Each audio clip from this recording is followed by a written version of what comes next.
Great. Very good. All set. All right. Y'all good? All right. Good. All right. The time is 7 p.m. and I call this regularly scheduled meeting of the Red Oak City Council to order. Let it be shown that notice has been duly posted in accordance to the Texas Government Code Section 551 and in accordance with gubernatorial mandates and stuff. We are conducting this both in person and on Zoom. All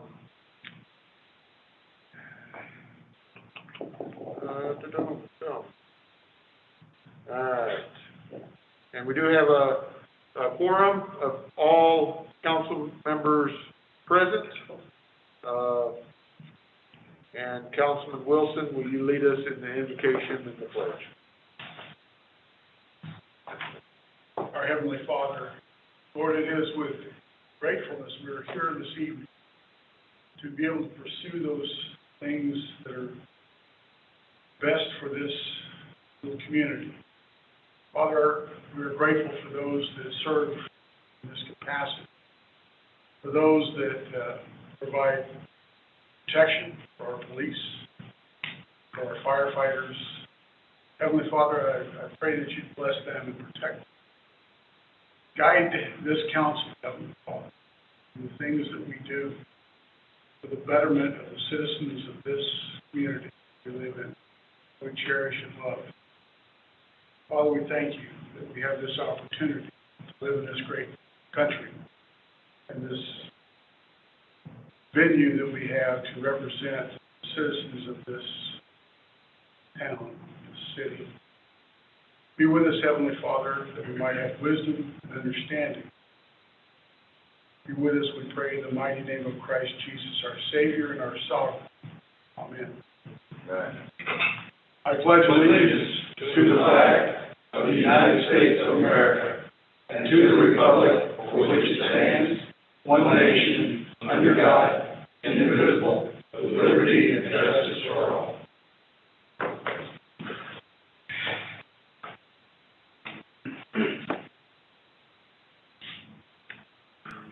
Thank you, Councilman Wilson.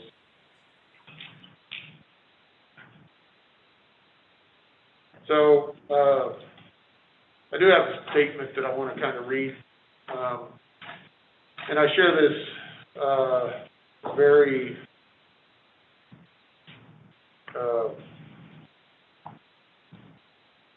I just share this. There's a lot of issues that are kind of going on. While unvaccinated people certainly have the right to take issue of not wearing a mask or using other protective measures, children under 12 cannot get vaccinated. It is now considered likely that vaccinated people can spread the disease, even though they are unlikely to get very ill from it. So one reason why I wear a mask is to protect the children. The other reason why mask wearing and vaccination are so important for everyone is that the more this disease spreads, the more opportunity it has to mutate into more and more severe versions. So I also wear a mask to do my part to prevent those mutations. We aren't going to get away from those mutations unless we get many more people vaccinated. You know, a lot of you don't know my background, but if you do, I mean, I have a lot of virology classes and infectious disease classes. I practice that daily, and so that's why I'm wearing a mask today. And I share that just because I just share that. So, okay, now we have a recognition, and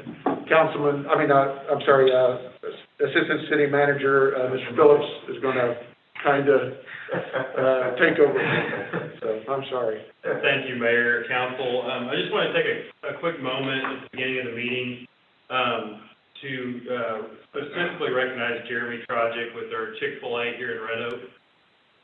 So Jeremy and two of his directors, Morgan and Monty, helped lead our approximately 35 of our staff members through a leadership training class for 10 weeks. It's a transformative leadership series from John Maxwell. Jeremy basically set it up, facilitated it, sponsored it with books and breakfast every morning. We met every Thursday for the 10 weeks for an hour and a half to 2 hours. And at the end of that session, we all gave him a couple of gifts from the city as recognition. But I wanted to be able to say something into the record to publicly recognize Jeremy and his team for the time that they spent investing in us as city staff and leaders in the community. And I also wanted to thank all the staff members who participated in that. We had every department represented. And, I think we took a lot of good lessons away from it. And it's going to help us as a team and then help us serve our citizens better. So Jeremy's on here, so thank you very much. We appreciate the time and energy you spent. And we see it working every day here at the city. Thank you, Jeremy.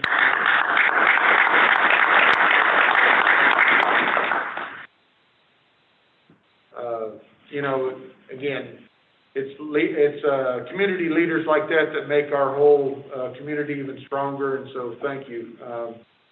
Some people are just so focused in their own little realm and don't reach out, and we've never seen that from Chick-fil-A and Jeremy specifically.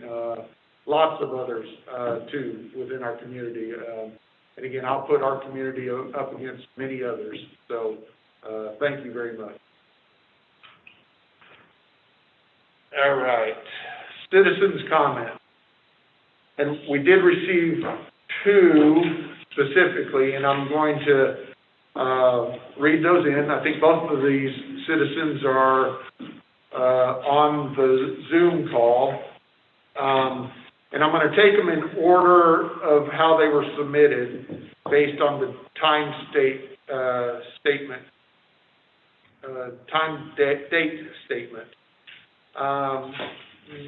Misty Young, and we have your information as far as your address, and I think you want to kind of address. We just ask that you limit your discussion for, we say 3 minutes? Yes, We haven't had one. approximately 3 minutes. If you're going over a little bit, we're not going to cut you off, but we do want to be respectful. She has submitted this whole statement aspect. Council will make sure that you get a copy of that so you can kind of have that. Ms. Young, if you want to unmute yourself, and you're welcome to introduce yourself and speak. And I don't see you, but I know you're on there. Hello, I'm Coach BJ Young. I'm Missy Young's husband. She's our vice president. I'm the vice president of Red Oak Youth Football Association, and we appreciate you guys having us here. And Missy Young, the vice president of Red Oak Pee Wee Football, Youth Football, would like to read a statement from our board of directors. Thank you, Mayor and Council. Thank you, Mayor and Council members. Thank you for allowing Red Oak Youth Football Association the time to discuss our request to charge gate fees for the upcoming football season. As you are aware, Mr. Kelly briefly spoke to the council regarding our request for the exemption to the city ordinance. We have graciously provided all of the information requested by him, and we would like to provide you with additional information. We are an independent, nonprofit charitable organization that supports and engages the youth of Red Oak in football and cheer. Our association strives to give back to the community and provide affordable extracurricular events to our participants. However, since the city of Red Oak purchased the football field on Live Oak, we have not been able to charge gate fees at home games. The gate fees allow us to pay for overhead operational costs for the season instead of shifting the cost to the parents for additional registration fees. Our league has seen tremendous growth, and we would like to continue to grow without increasing the out-of-pocket cost for our parents. At the July City Council meeting, Mr. Kelly stated that we are currently saving $25,000 a year because we are not paying for utilities at the field. And he did not recommend that we be allowed to charge gate fees. We would want to provide some clarification for this. Historically, our association worked with the Red Oak ISD on the use of the field, and the league has not had to pay utilities for the use of the field. The ISD was gracious to allow the association to use the field without any out-of-pocket expenses for the utilities. In fact, the most our association has ever paid to use the field is the season with the new agreement we were required to sign to use the field. We would like the opportunity to charge gate fees to help offload the out-of-pocket expenses for our parents and continue to grow our league. Red Oak has grown tremendously, and we have only begun to scratch the surface on reaching out to the youth of Red Oak. Our board of directors is a dedicated group of members that volunteer their time and share a vision to reach out to the youth of Red Oak. This past season, our scholarship program was a great success, and we were able to bless the kids with the ability to play that would have not had the opportunity to play due to financial constraints of their parents. We would like to partner together with the city of Red Oak and continue to reach out to the youth, and we are simply asking for our association to be given the same opportunities as other youth football programs and charge gate fees at home games to help with our scholarship program, purchase of equipment, and help to reduce the out-of-pocket expenses for our parents. Charging gate fees is not about trying to turn a profit. It's about having the opportunity to fulfill the mission and values of our association by giving back to the youth. It is not about football and cheer. It's about teaching life lessons and helping prepare the kids for the next step in their life.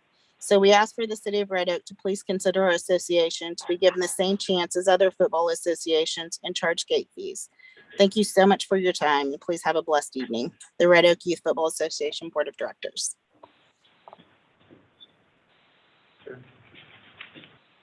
Thank you, Ms. Young, Mr. Young, for that statement.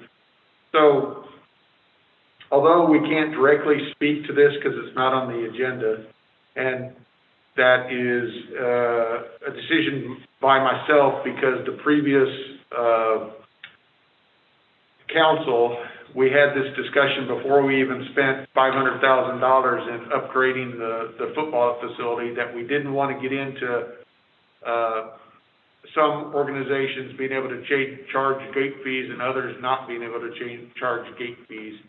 And as a council, we made that decision not to allow that, because it opens the door, or potentially opens the door, for any other maybe 501 or organization to be able to utilize city property. We did take what Mr. Kyle had, I guess what you had submitted to Mr. Kyle, and we did read about that. But you know, at this time, it's probably not going to come up on an agenda list. So we can talk offline more specifically about the use of that. And the ability to be able to raise funds independently of charging gate fees. So, thank you for your understanding. Thank you. Thank you. Our second citizen's comment is Marvis Mosley. Mr. Mosley, I think I saw you also. Yes, I'm here, Mayor. Okay, great. We do have your address. It's submitted into record. Council, he also has a statement. We'll make sure you get a copy of that. And that was also submitted today. So, Mr. Mosley, please go ahead. Thank you, Mayor, and to the council. Good evening, everyone. Basically, I just wanted to introduce myself and our board members. We are the board of the Hickory Creek of Red Oak Homeowners Association. We just want to introduce ourselves. I am Marvis Mosley. I'm the president of the board, and I would like our board members, they are present, if they can go ahead and introduce themselves as well. How you doing? My name is Victor Malvo. I'm the vice president of the board. I'm at 130 Coolbrook. I'm here in Red Oak. Hello, my name is Kelly Anderson. I'm the secretary of the Hickory Creek of Red Oak Homeowners Association. I've been a resident of Red Oak since 2015. My daughter just graduated from Red Oak High School. Now she's a freshman at Oklahoma State University. So my husband and I of 27 years are officially empty nesters. And by day, I'm a federal executive, and my husband is a United States Customs and Border Protection agent. And thank you all for having us. We look forward to partnering with the council and the city. Thank you. I guess I will go next. I'm Dr. Sophia Jones. I live here on 119 Crystal Creek, and I am the treasurer for our homeowner association. And by the way, both of my girls used to work at Chick-fil-A, so thank you, Jeremy, for being on the call. And hello, everyone. My name is Brandon Johannes. I'm the Sergeant at Arms for the Hickory Creek Home Association. I have lived in Red Oak for approximately 3 years now, and I look forward to working with you all in the near future. And Mayor, basically, I am the last but least. I live at 129 Lake Trail Drive. I've been here since 2017. I look forward, we as a board look forward to working with each and every one of you to do what we can to help support the city of Red Oak. Thank you, guys. We appreciate it. You bet. And so, Mr. Brandon, there's not any specific items on our agenda. We'd like to say thank you. We appreciate HOAs reaching out and making yourself known. And in case you all haven't heard, we do have a project that's it. Yeah, we have a good discussed at least. Yeah, so we had we've approved a project that's going to be around the water to the east. There's going to be a walking trail of cement kind of going around the pond. I don't know if you call it a retention pond. So that has been funded. Well, it's being recommended. It It's hasn't being been recommended. approved yet, but that's one of the projects that we're going to go through with our comprehensive parks planning program. Thank you. So that's the initial projects that we're going to be looking as a recommendation for parks. Yeah, so we're just finishing our new strategic plan. I know y'all, some of you board members and other board members may have been asking about that. We heard it. It came up through our strategic planning, and hopefully that all gets taken care of. So Great. Just a little word of caution, things in the city were pretty slow, but Okay. We did hear you communicate and call about that before, so. All right. Thank you very much. You bet, Mr. Mosley, thank you. Everyone else who spoke, I lost everybody's name, but anyway, thank you all. Was there anything else? Anybody else online that wants to speak in open comments?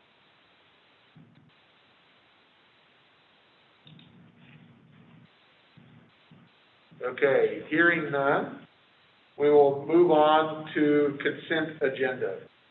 Consent agendas are considered routine in nature and can be acted upon in one motion. They can be withdrawn by the mayor or any council member, city manager, or I assume even our legal could pull something if we have to. So items like this have been probably discussed in workshops or approval of minutes, and so that's why they're considered routine in nature. It's not just a rubber stamp in the sense that the council does not know what's going on because they've actually discussed and heard these. We have items 1 through 9 that are on the consent agenda. Is there any item that needs to be pulled or amended that you saw? No, sir. Okay. I'll entertain a motion to approve the consent agenda as printed. Councilman Wilson, second by Councilman Drake. Those in favor? Franklin, aye. Edward, aye. Drake, aye. Raleigh, aye. Wilson, aye. All right, that's 5-0. And if I didn't say that earlier, we do have a quorum of every council member present in South. Item 10. Item 10, consideration and possible action regarding the scheduled date of August 23rd for a public hearing on the proposed annual operating budget for the fiscal year 2021-2022. Mr. or Ms. Blatt, who? Ms. Blatt? Good evening, Mayor and Council. This item may sound familiar because we did discuss it at the last budget workshop. However, there were some additional pieces that we needed to add to the proposed budget. One of these was a legislative change that requires the tax rates to be actually submitted to council by the designated employee on the tax rate calculation forms provided by the comptroller. And these certify the rates were accurately calculated using the same values shown on the certified appraisal roll to perform these calculations. So we did discuss these tax rates at our workshop, but these are formally being certified and submitted to you as part of the proposed budget. And just as a reminder, these rates are the no new revenue rate is the 0.684575. The voter approval rate is 0.711146, and the de minimis rate is 0.730403. And so staff does recommend scheduling the budget hearing for a special meeting on August 23rd at 6:30 p.m. And we're asking council to also authorize publication in the newspaper for this public hearing. Okay. So the specific motion that we have in there is, and I will read it, and then I'd like someone to so move, and then someone to second it. It says, I make a motion to set a date for the public hearing on the proposed budget for August 23rd, 2021, and publish notice on the budget hearing in the newspaper at least 10 days prior to the date of the public hearing. Okay, Councilman Wilson, Councilman Franklin, those in favor? Mayor, there's Oh. a roll call vote. Okay, So one by one and correct. okay. So, place one, Councilman Franklin. Franklin, aye. Sedgwick, aye. Drake, aye. Wilson, aye. Raleigh, aye. Excellent. So that is 5-0.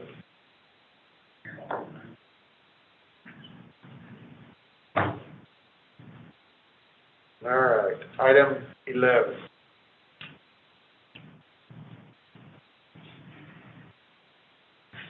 Consider approval of ordinance number 21-026, authorizing the sale and issuance of the City of Red Oak, Texas, combination tax and revenue certificates of obligation, Series 2021, levying an annual ad valorem tax and providing for the security for and the payment of said certificates, providing an effective date, and enacting other provisions relating to the subject. What does that have to do with this? So council, in front of you, you received a packet that has some very interesting data. And Ms. Platt, do you want to kind of help us through this? Yes, council voted at the June regular meeting to approve the plan of financing, and with resolution 21-054R to authorize publication of the notice of the intent to issue certificates of obligation and declaring the expectation to reimburse expenditures. And so along with this, council also directed us to add in tax notes at the same time with the 2021A tax note issue. At one of the the budget workshop. So Jorge Delgado is here with Hilltop to go through the final plan of finance and discuss these details in that packet with you. These are two separate agenda items, but they're kind of commingled there in your data.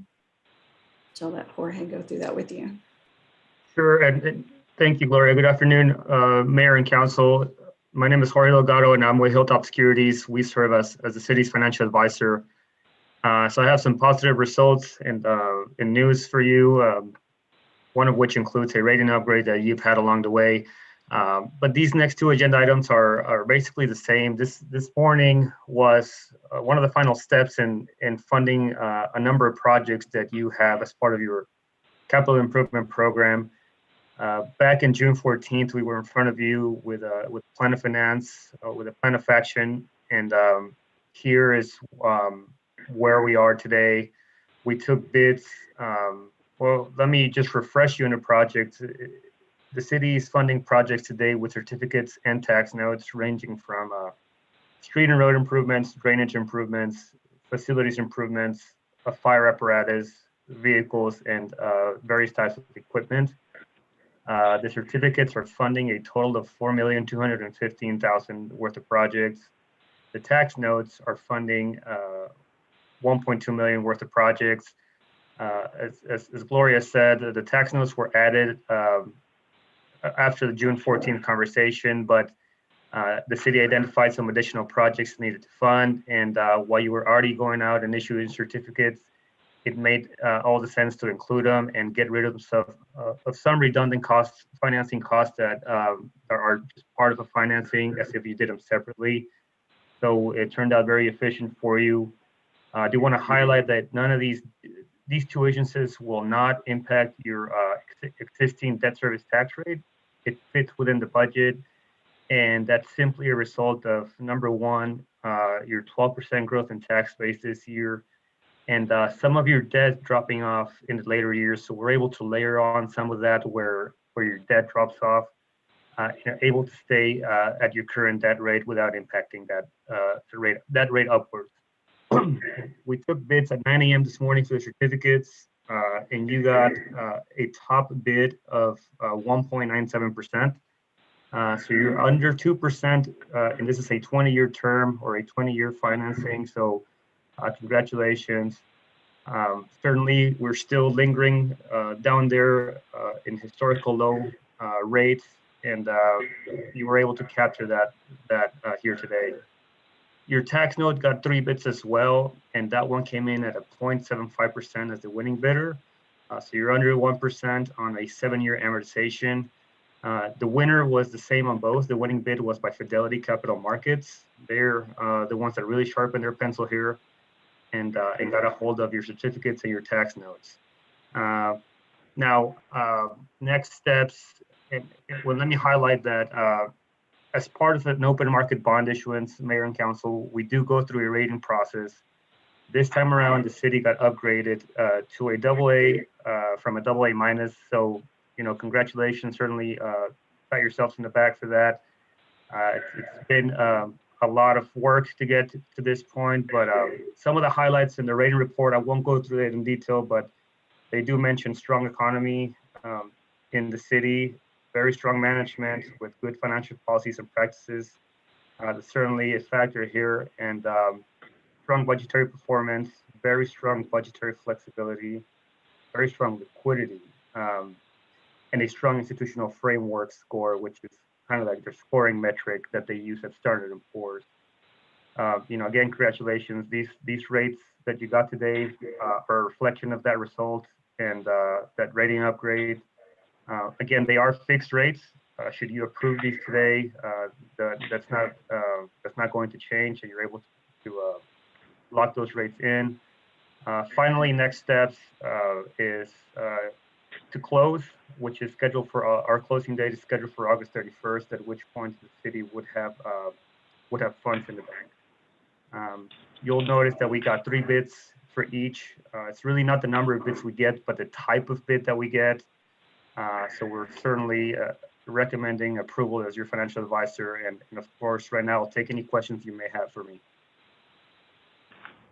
Thank you, Mr. Jorge. Council, any questions?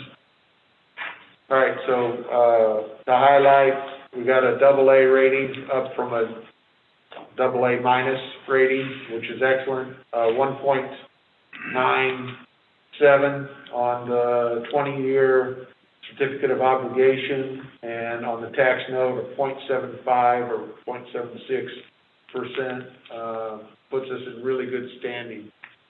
Fixed for all of that. Thank you for your hard work, Mr. Delgado. So item 11, we'll take each one separate, because they are that important. Consider approval of ordinance number 21-026. Councilman Franklin? Councilman Drake? Those in favor? Franklin, aye. Edwin, aye. Drake, aye. Wilson, aye. Raleigh, aye.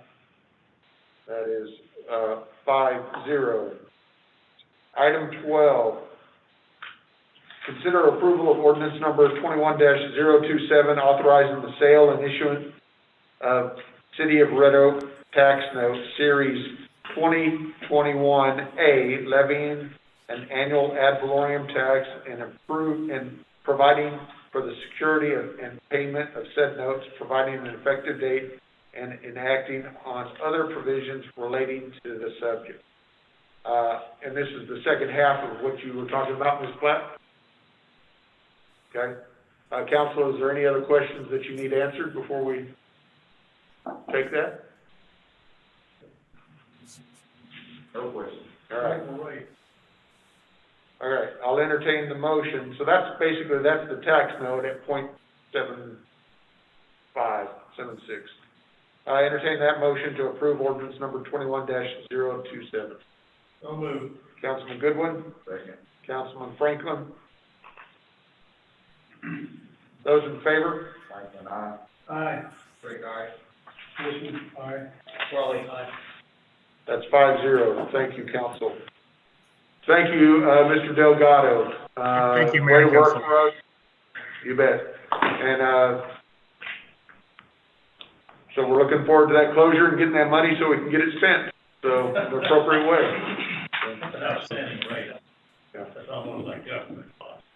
Item 13, conduct a public hearing and consider adoption of resolution number 21-070R, the City of Red Oak, Texas, adopting guidelines and criteria for tax abatement agreements within the City of Red Oak, providing the City of Red Oak eligible in granting tax abatement, and providing a repealing clause and providing an effective date. Mr. Fuller? So every 2 years, we have to go through and re-up our tax abatement policies. Typically don't make any changes that are not required by new state legislation, which is the case here as well. I think this is the first year that the legislation has actually required the public hearing for that, though. But the abatement policy and criteria and so forth are basically the same that we've had for the last many years, which leaves us that flexibility to do the things that we've been doing successfully with these businesses. We obviously have to hold the public hearing, but staff, myself, Lee, Bob, all recommend approval of this. All right, so this is a public hearing, and the time is 7:34. We'll open the public hearing. Is there anyone online that wishes to speak to this public hearing? Did we get any online requests? No? Okay.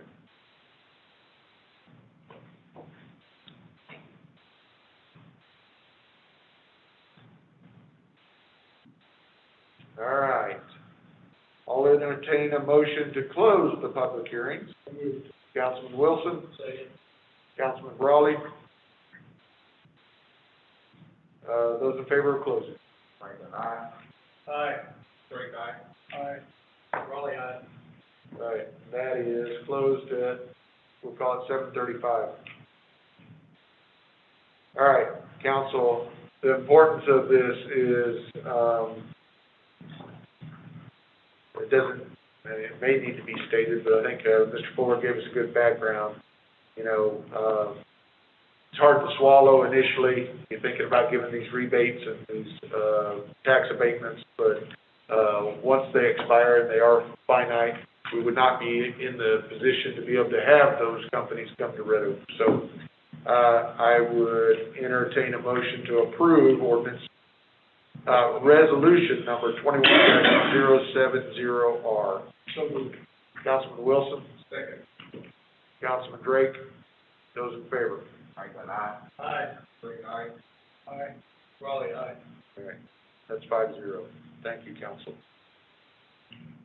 Item 14, conduct a public hearing and consider approval ordinance number 21-028, City of Red Oak, Texas, amending the comprehensive zoning ordinance and map of the City of Red Oak, Texas, as heretofore amended, and grant a change in zoning from agricultural zoning to planned development zoning, PD 125, for approximately 17.25 acres out of the McKinney and Williams Survey, Abstract 751, for real property to construct townhomes not to exceed 170 residential single-family homes, single homes, and including a neighborhood amenities and open space at the northwest corner of West Red Oak Road and the right-of-way of the railroad, said property being more particularly described in Exhibit A,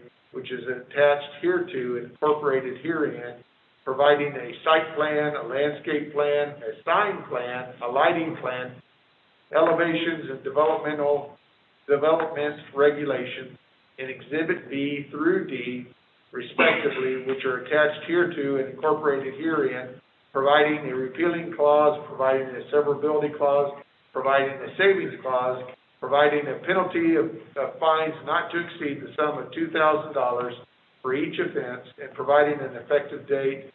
This is P&Z case number Z21012, requested by Nevin Campapata. I don't know. Naveen Campapati. Yeah. Mr. Bryan. So I'll give a Okay. brief overview of the general idea of what's going on here.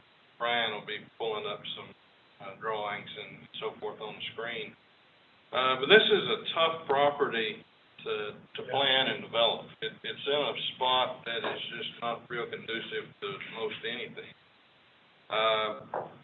You know, if you're not looking at something like townhomes on this spot, you're probably looking at something more like actual multifamily apartments or mini warehouses or some of those types of uses, just because of the odd shape and the size and location of where this property is at.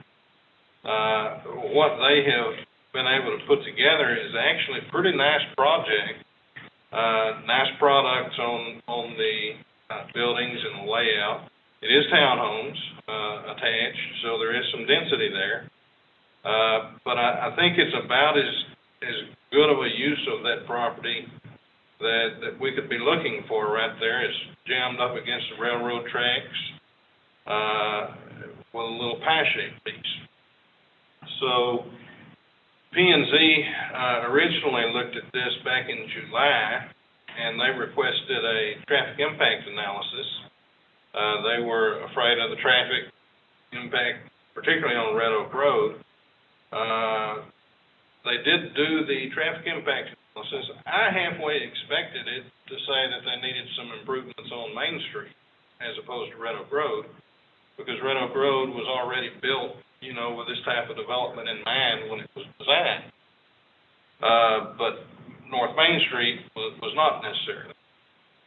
The actual traffic impact analysis came back, though, and said that they didn't need improvements anywhere. You know, my only concern, I think, going into it was just the closeness of the main entrance to the railroad tracks and the traffic signal at 342.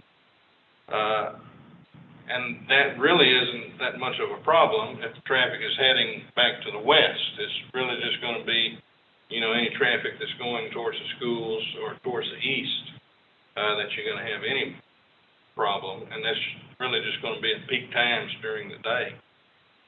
So they took it back to P&Z once they got the traffic impact analysis. P&Z recommended it. I think it was 3-1 in favor. Yes. We did have one dissenting vote. And I'm thinking that was probably traffic, but I don't know that specifically. I don't think it was about the use itself, was it, Brian? That's my understanding, sir, yes. Yeah. About the traffic.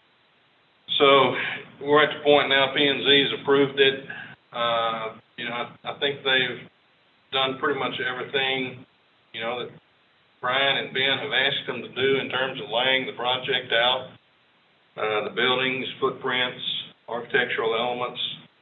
So in other words, P&Z recommends approval and staff recommends approval as well. And of course, Brian can go through any of the details and show you the pretty pictures and so forth, or any questions.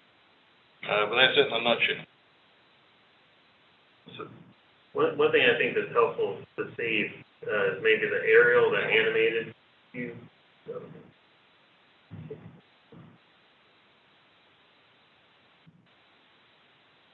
Hopefully this will play fairly soon. So this is Red Oak Road coming into that front entrance. We took some design cues from some of our residential developments that are single family, like Hickory Creek, for the idea of having different kinds of materials and colors and try to really push a single family feel to the building. Also, this development is about 38% open space. It has a dog park, it has a stocked fishing pond, and then it also has a centralized community area with a gazebo. There was, again, a lot of effort to try to make this feel as close to a neighborhood and a sense of community and a residential. These are tucked under townhomes. These would be backing up to the rail line. And they have a little bit of backyard. So we've also tried to encourage where possible people have at least some little bit of backyard to do whatever they may want, maybe a little gardening. And it's going to lead back over toward where we would exit to Red Oak Road.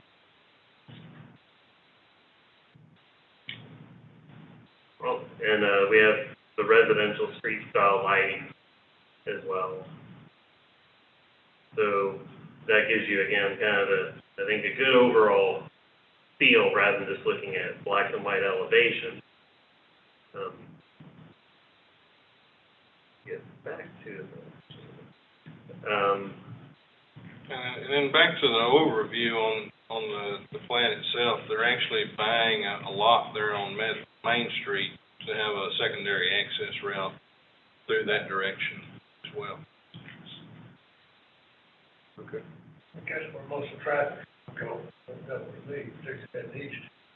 Yeah, I think if they're heading east, they'll probably go out there. If they're heading west, they're probably good just to get out on the Red Oak Road. I think it really is gonna amount to who the buyer is. If they're buyers with school-aged children, trying to get them over to Red Oak Elementary or so forth, then they may be heading east. Sir? What's the average price? I believe Naveen was saying 300 to 500. Is that right, Naveen? Are you on? Yeah, I'm here, Todd. Can you guys hear me? Was that the right range? What's the price range? Give me 1 second. I think I'm having some problems. Can you guys hear me? Yes. Okay, yeah. The average price is about $300,000. 300.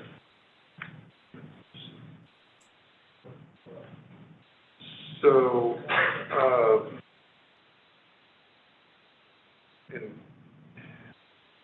so I know it's a public hearing first, so, I think we'll open the public hearing, and then council, if you have any questions, I have several questions for you, so. Okay. The time is 7:44, and we will open the public hearing. Mr. Naveen, do you care to speak? You gave us a little bit of feedback, and there may be two speakers or something going on, so we understand that you're... I'm sorry, if anybody can make me the host, I want to share my screen and go over the project, if that's okay. Sure.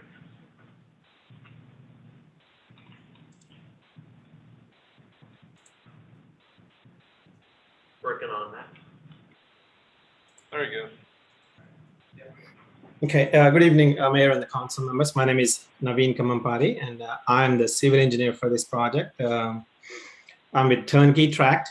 My office is located at 2770 Main Street, Frisco, Texas. Most of the points are already covered by Todd and Brian, but I just want to go over some important items regarding this project, like such as background of the project, what type of concept we have, what is the need for this type of project, and actually what this project is proposing. And there were some concerns about the traffic. I want to share some highlights of this traffic study.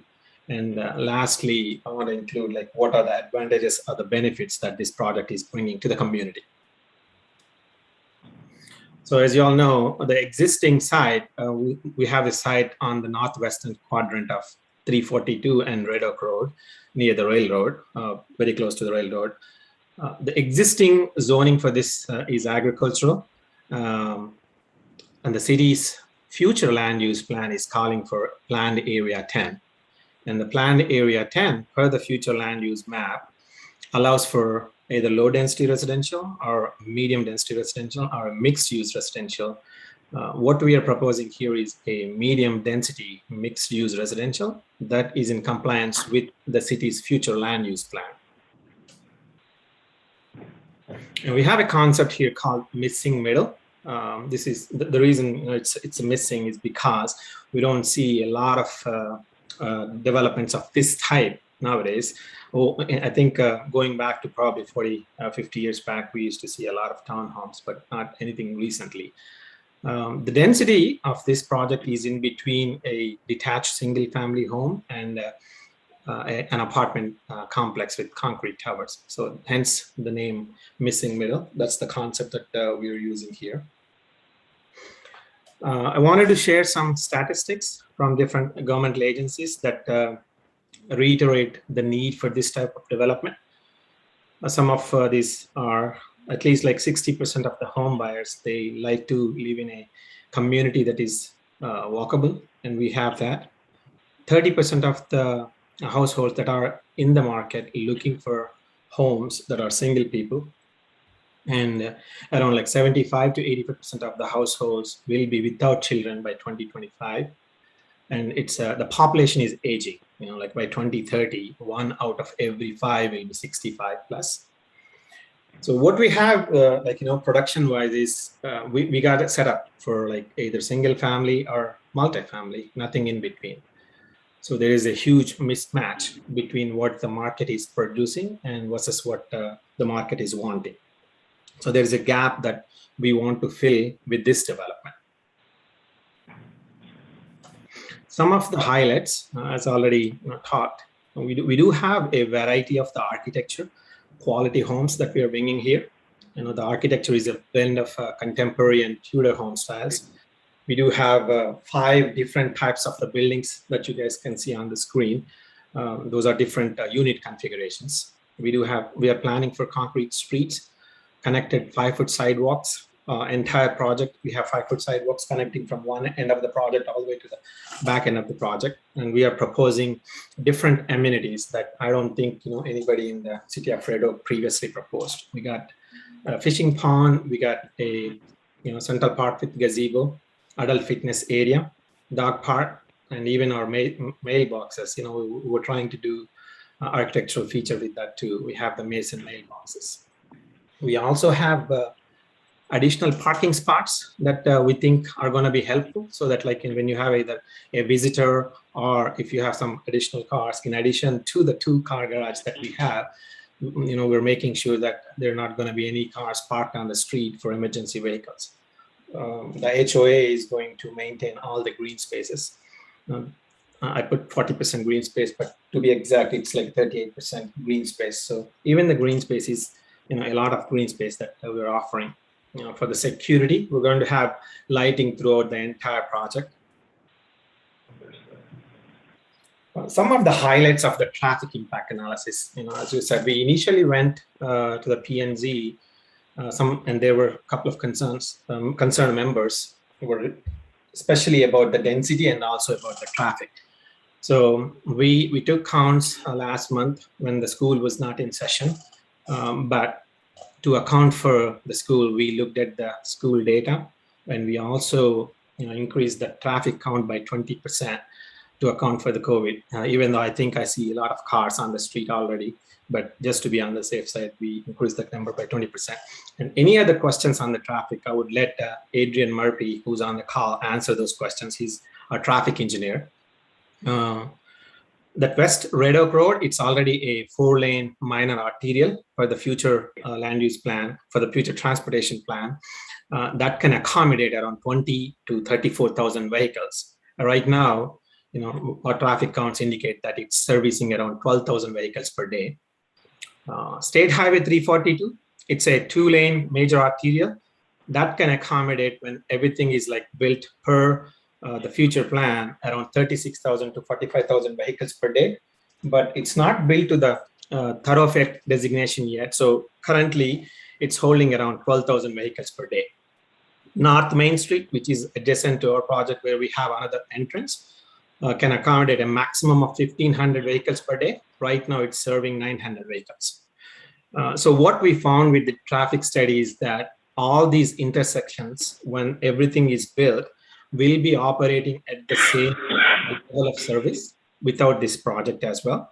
And where we have these entrances on the Red Oak Road and the Main Street, we looked at the side distance as well. And the side distance, we do not see any issues with the side distances. So lastly, I want to conclude with saying that we do have a quality development here. Everybody knows that this growth is inevitable, but we have to make sure that what we are putting there is a quality type of product. And this project is a high quality project. So at an estimated $300,000 per unit, what we think is this is going to bring a tax revenue of $1.3 million. And the city of Red Oak will be around $350,000 out of it. Based on the demographics that we suggested, the impact on the school system will be less too. With that empty nesters, aged people, and the single family household members, and all those people buying this missing middle type of housing, there won't be a whole lot of impact on the school system. So that's another benefit. And with this 166 townhomes, we do believe that people will be spending on the local economy. So the local businesses will benefit from this. The average spending based on the consumer reports that I have seen, in the year, probably going to be around anywhere between $3 to $4 million. And these are all the references that I have for my presentation. Everything that I said is referenced or gotten from somewhere.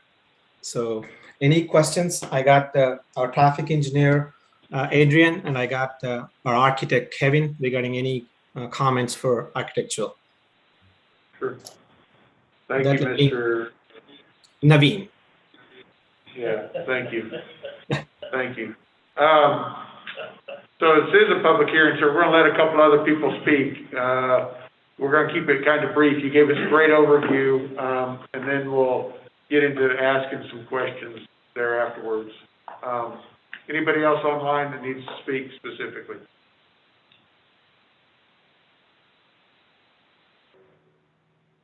All right, I'll entertain a motion at 7:54 to close that public hearing. Councilman Goodwin, second, Councilman Franklin. Those in favor, closing? Aye. Okay, that closes 5-0. So, I'm not sure who your traffic engineer is. I appreciate the increase of the 20% on that traffic engineering. I do question the time of when it was done. There's not a lot of traffic during the summer on is that Main? Main. Main Street. So, and I do question, because that's, an asphalt road too, to hold it up to the construction. So, you know, if this passes, which it sounds like a great project, I just ask any of that heavy construction equipment come in off that concrete, Red Oak, and actually exit that same exit and not try to tear up that road, which then we're responsible for picking up. So, that's one comment I have. And again, I know it was done during July just to get it done so we could get it up here. But I do question the impact on that road specifically. And second, I didn't quite understand, the mailbox thing, how that kind of comes in to play. That's dictated by the post office, but there's a big X through that, so explain that for us on the first drawing or the first picture. And thirdly, community dumpster trashes or individual trashes? I didn't understand CWD's buy-in to that. Okay, well, let's see, first we'll take the mailbox issue. So, let me see that here. So we had originally talked about an assumption that the post office would want several collection centers, but they came back and wanted one more centrally located and accessible. So it would be at the corner of Burr Oak and Lacey inside the development. So since we normally require that people maintain these mailbox centers, we had just talked with Naveen, though, if we could avoid it looking like some monolithic wall. Right. Like. And that looks good. I just didn't know that's what that was. Oh, yes, sir, yeah. Okay. So, yeah, this was just their creative solution to trying to make it look nicer than. Sure, and that looks great. I just didn't understand that that's what that was. Okay. And I believe your other point was regarding the CWD trash servicer? Right. Okay. So we had, confirmed with them that with the 27-foot wide street, and let's see if I can get a view here, and with the curvature of the roads and putting poly bins out, that, you know, they would be able to serve the area as drawn on the site plan.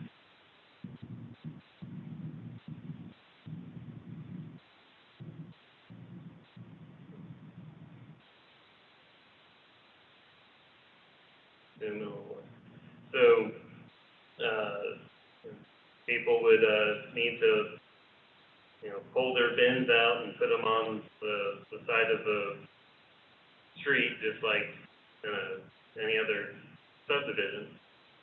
And CWD says they're able to serve poly bins. And specifically, what is that? That's just the two on wheels. Yeah, you pull out. Yeah, just So how are those hidden? How do we, and I assume that's in the HOA for them to be able to make sure that they're not left out there on the street, on the sidewalk. Right, yeah, that would be with the HOA to enforce that. We talked to them about trying to make sure that the garages are wide enough and big enough that you can pull your bin or bins in there. So, I mean, I've got neighbors, I'm in a single family subdivision, and I got neighbors who don't seem to understand the concept of take them off the street. But we certainly worked with the developer to try to make sure that, we tried to make it as easy as it can be to do the right thing. But ultimately, the HOA would have to enforce that. So the 6 spaces that you have highlighted right there on Lacey and Burr Oak, you say that's the one coming off Main? Right. What is that little curlicue thing at the straight on Burr Oak right there? What does that denote? This? Yeah. This was the plan originally for mailbox center.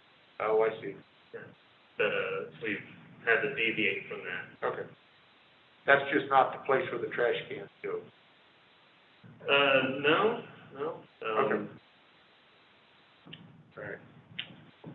So is there a way to limit the construction traffic coming off of Main Street? We would set up their construction engineering plan, come off road versus coming through Main Street. I mean, and maybe I'm off base, I don't know, but I just think it's. No, you're right. We wouldn't want, big machinery going down and better for whatever. Okay, all right. So we'll have to set up their construction. So that's all part of their engineering. Stuff like that. It's all set. Okay. How many units do we have? 166. Yes. So can you zoom out a little bit? So if I understood you correctly, Burr Oak Lane is pending a sale to have that second egress. Well, I guess we should ask Naveen if they've completed the purchase they were working on. Yeah, I assume it's pending their zoning, like they're not gonna buy it, they don't get the zoning. Okay, so we have 100. Can you speak to that? Naveen, you're muted, but you do Yeah. have that under contract? Yes, we have it under contract. So essentially, we have 166 units being assessed by hopefully 2 different main entries. Yeah, we wouldn't let it go forward if they couldn't get that other piece. We couldn't service that whole thing with one point of access. Okay, but I think what gives me a little bit of comfort is that land is kind of under contract, so it's. Right, yeah. They've got control of it, got the ability. Okay, secondly, the traffic study, this was done by a third-party engineer, or was it whoever they selected? It was a third-party engineer selected by the developer. Is there somebody from leadership, traffic services, along the people that did the study? Naveen said there was. Yes, this is Adrian Murphy with Leadership Traffic Services. Can you hear me? Yes, sir, we hear you. Okay. I do have a question. So you're telling me that whatever 166 times 2, which is the average cars per household, you see no issues with that traffic, with the hourly traffic that we have on those streets? No, you're talking about as well as having an access off of Main and one off of Red Oak. I think per the subdivision ordinance or whatever, the 2 entrances would be the right amount. To serve 166 homes, based on a traffic study that was conducted, what we typically look at is your peak hour. That would be your morning rush hour and your evening rush hour. And so you're not gonna have all 166 times 2. That's really not how we conduct a traffic analysis. But essentially what we discovered is that the entrances off of Main Street, the entrance off of Red Oak would be adequate to serve the needs of the development without any adverse impacts to the roadway. Okay, can you zoom out just a little bit so I can see? And can you show me the railroad tracks as well? Probably 266. I'd rather see more of an aerial detail. Please. Don't have two. Yeah.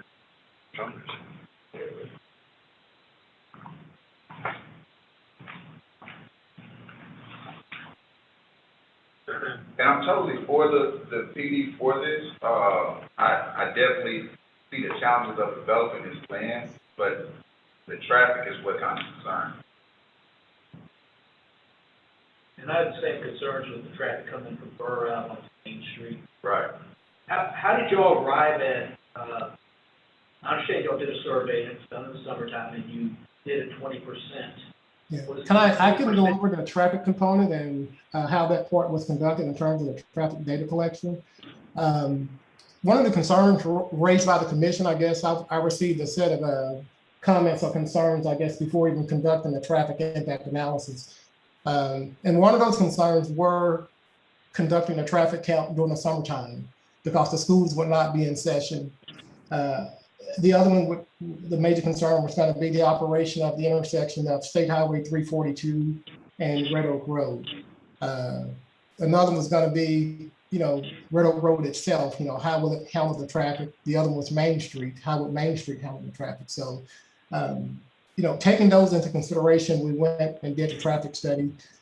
So based on the traffic data collection, which was collected in July, what we had to do, just like we would do for this development, we had to estimate what school traffic would be on the roadway system at that time. And so we looked at the schools that would be feeding into this little study area. And so naturally, we had the high school, we had the middle school, and we also had traffic from Red Oak Elementary. And we were able to estimate the number of trips that each school would generate and would contribute based on the latest enrollment data that was obtained from the official Red Oak ISD's website. And so based on that estimation process, we could figure out an elementary school of this size of 600 students or whatever would generate so many trips. A school the size of the middle school, which was 1,400 students, would then generate so many trips. And then the same is true for the high school. 1,900 student high school would generate so many trips. And so we looked at how the traffic would feed into the roadway system to get to the respective schools. And so that's how we were able to overlay. We took into consideration that these schools were on a staggered start time and a staggered release time in the evening. And so you don't have all the traffic that's going to be generated by each school in the study area at the same time. And so you may not get any impact on the elementary school that would impact the high school, but the middle school, you may get a little mixture of both. And so we took those in consideration. So the 20% basically increase was basically due to the adjustment due to COVID-19. We realized that the peak hour was a little bit more flat and a little bit more spread because people are not leaving probably at the same time. You still have people working from home. And so just to be conservative with our estimate, we took the baseline numbers that were collected in July, they were increased by 20%. And then we were able to then overlay those numbers with the school traffic. And so we were trying to figure out if schools were in, where would the traffic be? And I think someone had raised a question about the traffic on Main Street. And so when we routed the traffic to get to the schools, we did take traffic down Main Street because we felt there would be a certain amount of cut through traffic. Either you're coming from the subdivision north of Bob White, or you're coming from, you're trying to avoid the intersection of Methodist and Red Oak Road. And so some of that traffic could funnel over to Main Street. And so based on these estimates and stuff, and when we did the analysis, even still Main Street operated, there were still enough gaps in the opposing traffic stream so that if you were at the intersection of Main and Red Oak, you could make a left turn out because that would be your more critical movement, either a left turn out or a through movement to get to the other side. We also found out with the intersection of State Highway 342 and Red Oak Road, although that intersection does become strained because you only have one lane in each direction going north and south, except for your left turn movement, you have a turn lane to go left. This roadway, when fully developed, it will be able to accommodate future traffic. I think Naveen mentioned the amount of traffic that it could carry in the future, anywhere from 36,000 to 45,000 cars. Today, that number I think is 12,500, but it's not built to its thoroughfare standard. And so one of the things going to have to happen, State Highway 342 is going to have to be widened. And as you know, State Highway 342 is a TxDOT roadway. TxDOT controls it and maintains it. And so I don't think it's not in their current immediate future to do the widening. I think it's going to require some, maybe some officials from Red Oak to try to reach out to TxDOT and kind of make the case that something needs to be looked at. We understand that when the next phase of the FM 664 Ovilla Road is under construction, that you will get some traffic. You probably get a little bit more traffic on Red Oak Road. And so, those would be a valid concern.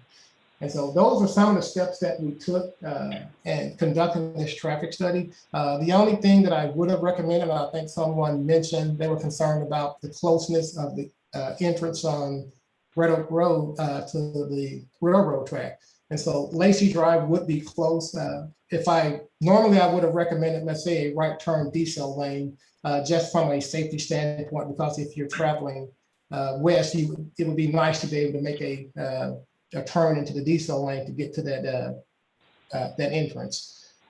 Being that it's so close, you couldn't do that. But even without the decel lane, it still will function. And the only reason it does, you don't have the traffic that would spill back from that entrance. And so you don't have queuing trying to get into the entrance that would cause it to spill back.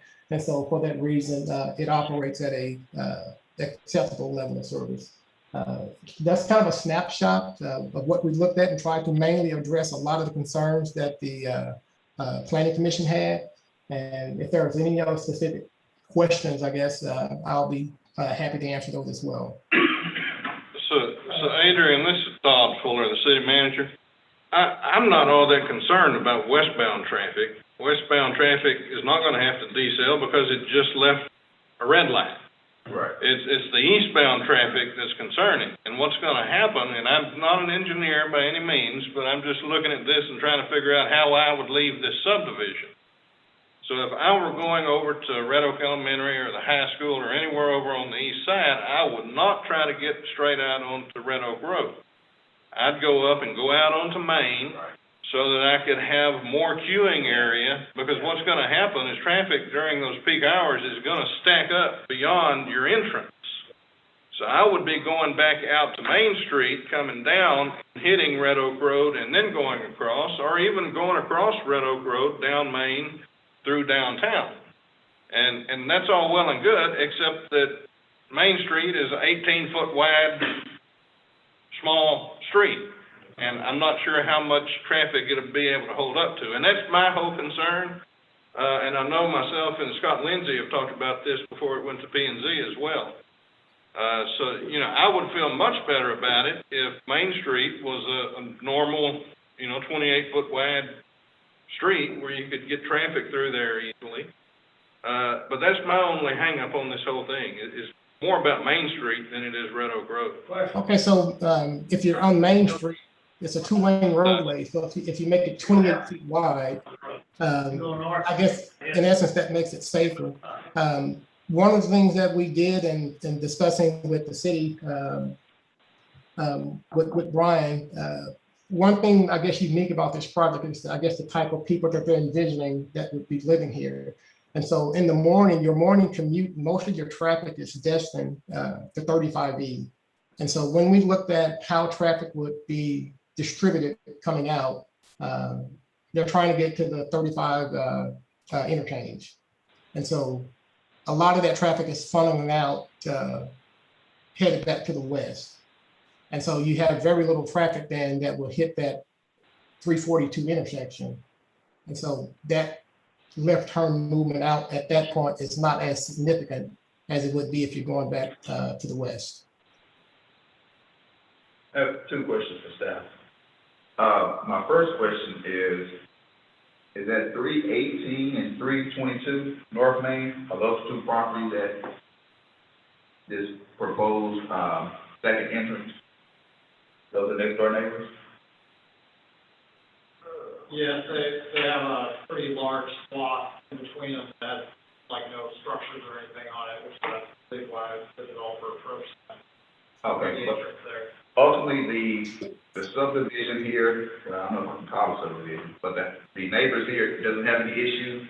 They were notified, they didn't have any feedback. They were notified, those two did not call in but there was one, Brian, I don't remember what the address was. There was one person on Main Street that called in. Yeah, there's a gentleman across the street, Brett Miller, I believe. Yeah, Brett Miller at, let's see, He was at 313. Yeah, 313. Yeah. So he was, this is 313 where Mr. Miller lives. So he called in and he was concerned. He emailed, he called me, he called in P&Z, spoke at P&Z. So he was opposed. And then Ms. Judy Darwin at 206 over here, and her property backs up to the corner And she was initially opposed at the first meeting, but then after meeting with and talking with Naveen, she described her opposition as less opposed at the second PNC. Yeah, bit less. How much tax revenue will we get off of this? If it's at 300,000 a lot, you're gonna be talking about, just on property tax, about 357,000 a year. Now, you'll have sales tax generated from new residents and so forth, but on property tax, 357. Well, I think, and my second question was, what was staff recommendation? For the project overall? Yes. I'm not as opposed to the development itself, being that it is single family residential, so that's kind of the nature of the neighborhood. But the traffic part does have me a little concerned. I'm concerned about how long it's gonna take before we have to replace Main Street. Right. The entire length of it. Because that will be a shortcut. Widen it, right? Yeah, that will be a shortcut. $385,000 a year, we could probably do that, you know? Do we know where that road sits on quality? I don't even know, do we know how good that is? The deterioration? Yeah. I think it's just asphalt road, isn't it, Ben? Yeah, correct.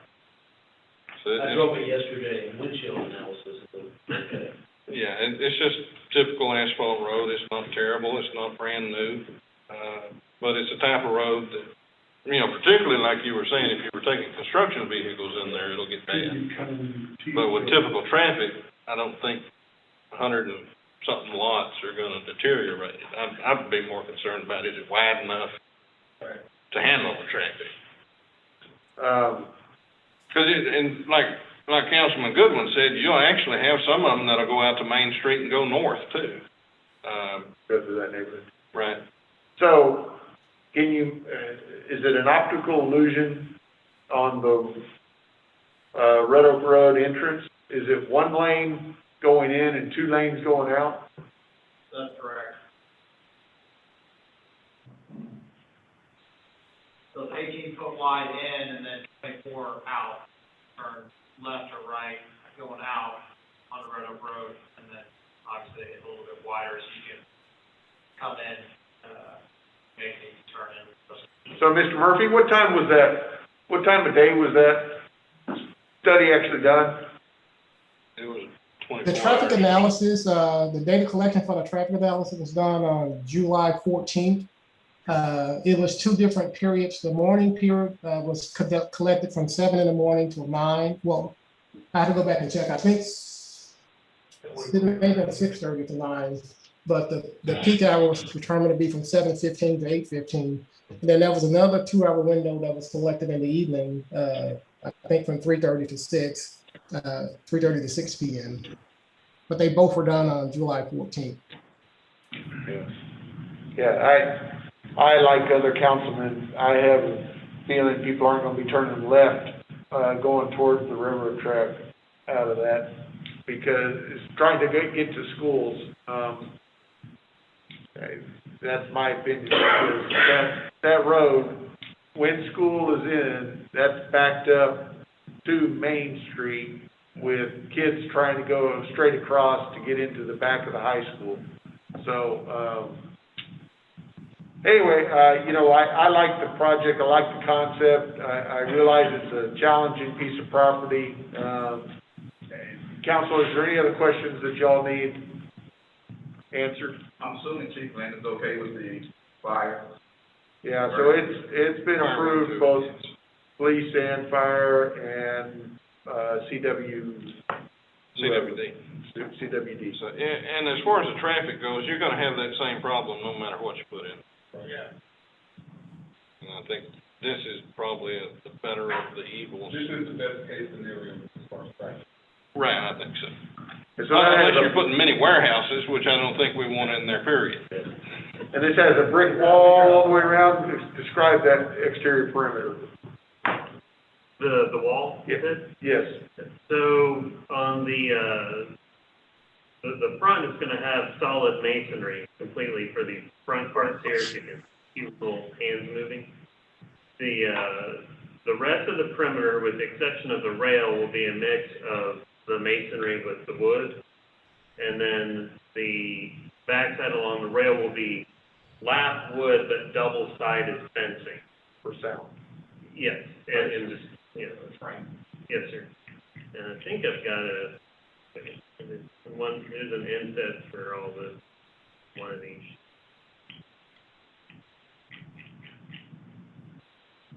And what backs up to the people in the north, the neighborhood to the north? What will the neighbors to the north have? Yeah. So they will have the combination of the wood and masonry. So you're saying combination, you're talking about masonry with posts with wood fencing? Okay. Yeah.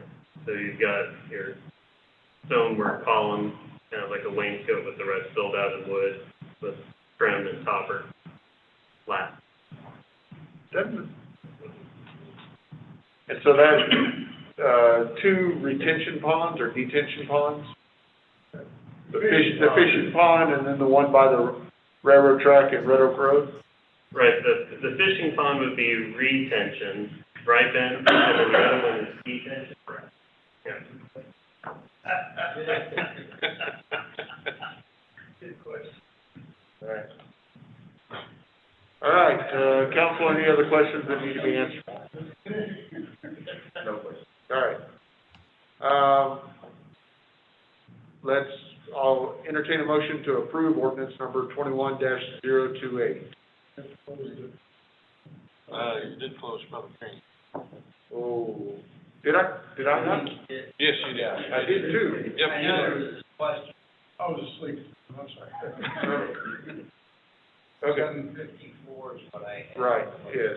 All right, so,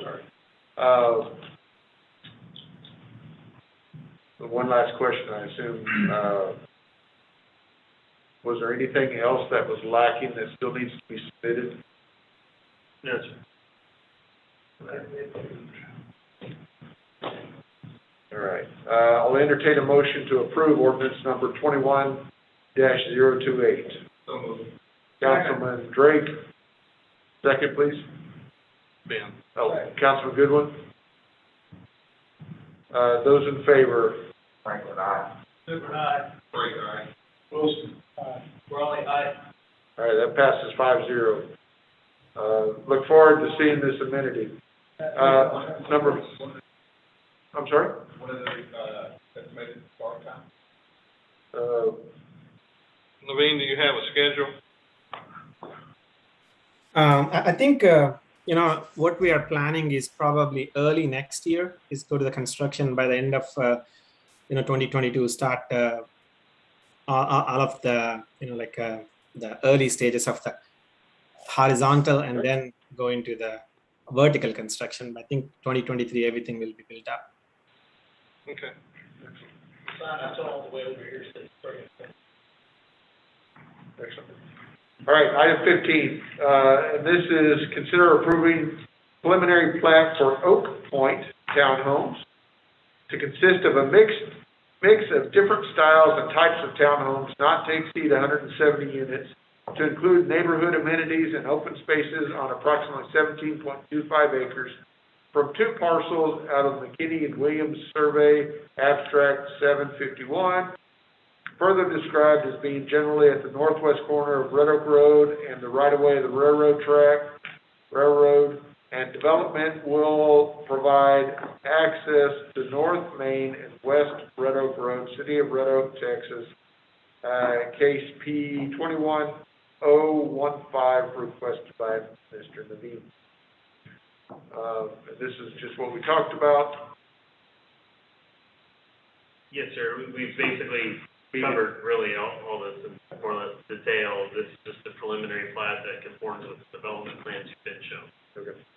And again, I just ask whenever that construction stuff comes in to limit off of Main Street. Council, any other questions for this? All right, entertain a motion to approve the preliminary plat for Oak Point Townhome. Councilman Brawley, Councilman Franklin, Those in favor? Franklin, aye. Aye. Drake, aye. Wilson, aye. Raleigh, aye. Excellent. We're looking forward to seeing that, Mr. Naveen, and thank you for your time.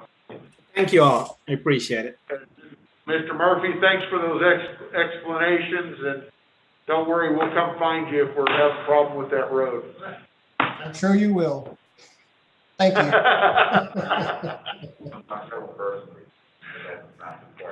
All right, item 16, conduct a public hearing and consider approval of ordinance number 21 Sorry, to interrupt. Mayor, I'll go ahead and read this one because I want to ask you to continue the public hearing on this case. We're still working out some details with the legal representative of the property owner. So they wanted to postpone this till next month on the 13th of September. Okay. But I want to go ahead and read it in, open the public hearing, and ask you to continue the public hearing to September 13th. And that way we won't have to spend money to re-advertise. Okay. Is that okay? You bet. Mr. Hager, you know best. Conduct a public hearing, consider approval of ordinance, number 21-029, in the city of Red Oak, Texas, comprehensive zoning ordinance in the map, city of Red Oak, Texas, is heretofore amended, B, the same is hereby amended by granting change of zoning from highway-oriented HO, land development-oriented, zoning district PD on approximately 0.0951 acres of land in Lot 1, Block A, the Anodyne Development located at 106, Yes, sir. Villa Road, in addition to the city of Red Oak, Ellis County, Texas, being depicted on as provided in Exhibit A, which is to incorporate herein to allow for development, use, maintenance of use as permitted under the HO designated, subject to the development regulations provided, providing a repealing clause, providing acceptability clause, providing cities clause, providing penalties, fine not to exceed some $1,000 for each offense, and providing an effective date. This is, you want the presentation from staff on this, or you just want to wait? There were some details about cross-access easement, and because of frontage on Villa Road, there was going to be a taking issue with both Pressure Utility District and TxDOT, which had us to have to reconfigure some of the landscaping. So we're working out some of those details. The legal representative. Yeah.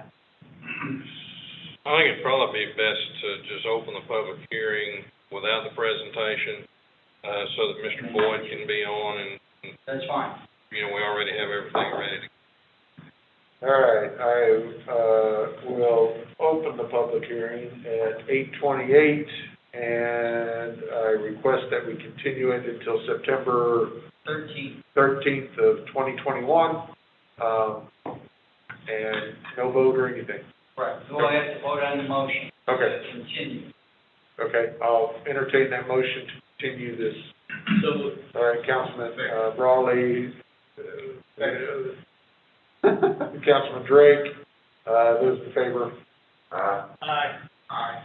Aye. All right, that's 5-0. Sorry to interrupt. No problem, that's continuation until September 13th at our next council meeting. Please make sure that gets on our agenda.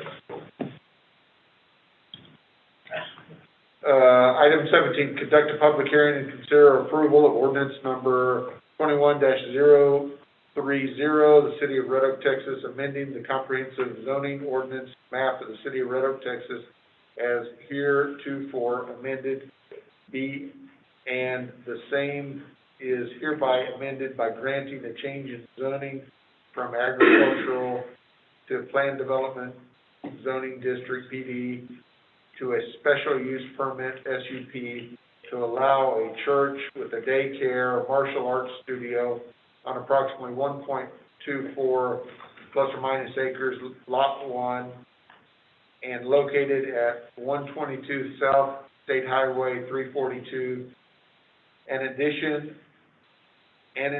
of Abundance Grace, Red Oak, Ellis County, Texas, and being more particularly depicted in Exhibit A, which is attached here to and incorporated herein, providing a development, regulation, and landscaping requirements set forth herein, providing a severability clause, providing a savings clause, providing a penalty of fine not to exceed the sum of $2,000 for each offense, and providing an effective date, PZ case number Z21023, requested by Mr. Thompson and Mr. Ginsel. I assume you're going to brief us on it.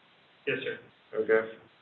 So at 122 South State Highway 342, we have a church, and about 5 years ago, they were given a CO for a daycare that serves the church members, but it's also a business.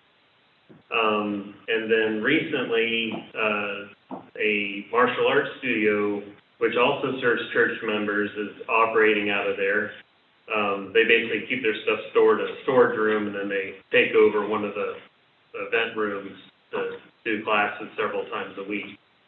So they had asked about getting a CO. Well, you may remember we've got this issue in our code that for a CO, you got to meet parking and landscaping. So with the church, even if we treat all these uses as all related to church services and cover the parking that way, we still have the landscaping issue to contend with. And let me get you that.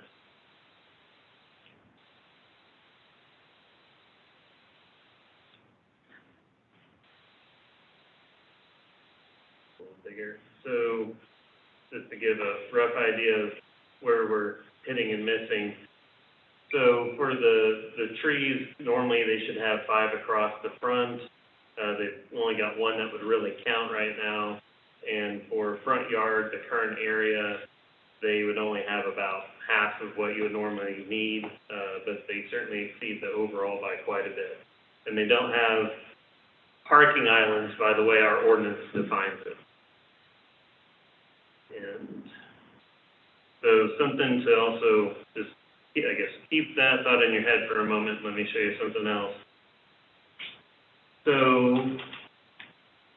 it's not showing up well. Here we go. This border here, right there, whenever this redevelops in the future, or TxDOT comes along and wants to take some land like they seem to like to do that, their property line is going to shift to about that edge. So there's also not a lot of room to try to put in a bunch of trees and landscaping. I mean, you could, but in 10 years, maybe it's no longer on their property and we've got this problem continue. So, in looking at what they could do, and talked with the pastor, and I didn't mean for him to start doing landscaping, but he went and started already landscaping. So, I mean, we'll call that good faith effort. And, yeah, pun was intended. Sorry, you also get free entertainment. I got some pictures in here just for the documentation. So, I mean, he's gone in and put some shrubs along the front, and then I guess you could kind of call it an island. It just wouldn't meet the size requirement under the sign. Also, did plant some trees here, magnolia, put some in planters along the wall, the outside wall, did the same over here. So certainly making the effort. And then also, I couldn't figure out exactly what these trees are here. They're old, established, mature trees. I think there's some kind of pear maybe. You know, he does have that, and he does have irrigation. And really what he's already done is about all you could do. There are these little circles here. I don't know that those are actually irrigated. But maybe crepe myrtles could go there. But P&Z was fine basically with the landscaping he's already started to install, that if that's what he does, that's good for them as a trying to do something to meet the landscaping requirement. Then other than that, we just, working with our city attorney, just trying to make sure that the city's long-term interests are protected, have worked out some language just to try to make it clear that if you're you're a church, and these two businesses are serving your church, but we just want to make sure that, things do change. If the church were to sell the land and the building and someone else buys it, we're just trying to look for a little bit of protection for the city, that someone isn't just so easily entitled now that they're running a daycare and a martial arts studio and whatever else, I don't know, a restaurant, whatever they may come up with. So, working with the city attorney, we've got a little insurance here on the uses. But, looking at the comp plan, C1 type uses would be appropriate, and a church is a C1 use, a daycare is a C1 use, and a martial arts studio would be a C1 use. So, it's all pretty much in the ballpark. It's just a little different, because we've got a church involved, and then of course there's our LUPA, so we're trying to tread carefully, but also protect the city's long-term interest. Okay. So with that, I'll stop talking on it, Bob, if you felt the need to add anything. That's fine, let's say a question. Okay. All right. So this is a public hearing. The time is 8:36, and I'll open the public hearing. Is there anyone from, so I assume it's the karate place? Oh, that initiative is Pastor. Okay, so Jared Thompson. Yes. Yeah, Pastor Thompson, I don't know if he's on. I know he seems to be on some mission work lately. Oh, okay. So he's been hard to. All right. Is there anyone that needs to speak on this issue? All right. Hearing no one, I'll entertain a motion at 7:37. I'm sorry, 8:37 to close. So moved. Councilman Franklin and Goodwin. Those in favor? I should have said so. Aye. Aye. Drake, aye. Wilson, aye. Raleigh, aye. So that closes at 8:37. I appreciate, Pastor Thompson, trying to get some shrubs in there also. I guess I question whether crepe myrtles are really a tree or not, so I would prefer that they not necessarily put those in those little circles. But anyway, council, any questions that you need on this? Yeah. No question. So are those little islands, those long skinny things, that right there, yeah? Okay. And those don't qualify based in the ordinance? They're not big enough. You have to have X number of square feet per number of parking spots. I see, okay. So he probably has enough in number of islands, but he doesn't have enough in size of islands. Yeah. All right, cool. I'm not one for cutting out concrete just to cut it out and make things wider. So entertain a motion to approve ordinance number 21-030. And that was, who was over here? Councilman Wilson, and then Councilman Franklin, I'm sorry, Councilman Drake. Those in favor? Franklin, aye. Aye. Drake, aye. Wilson, aye. Raleigh, aye. All right, great.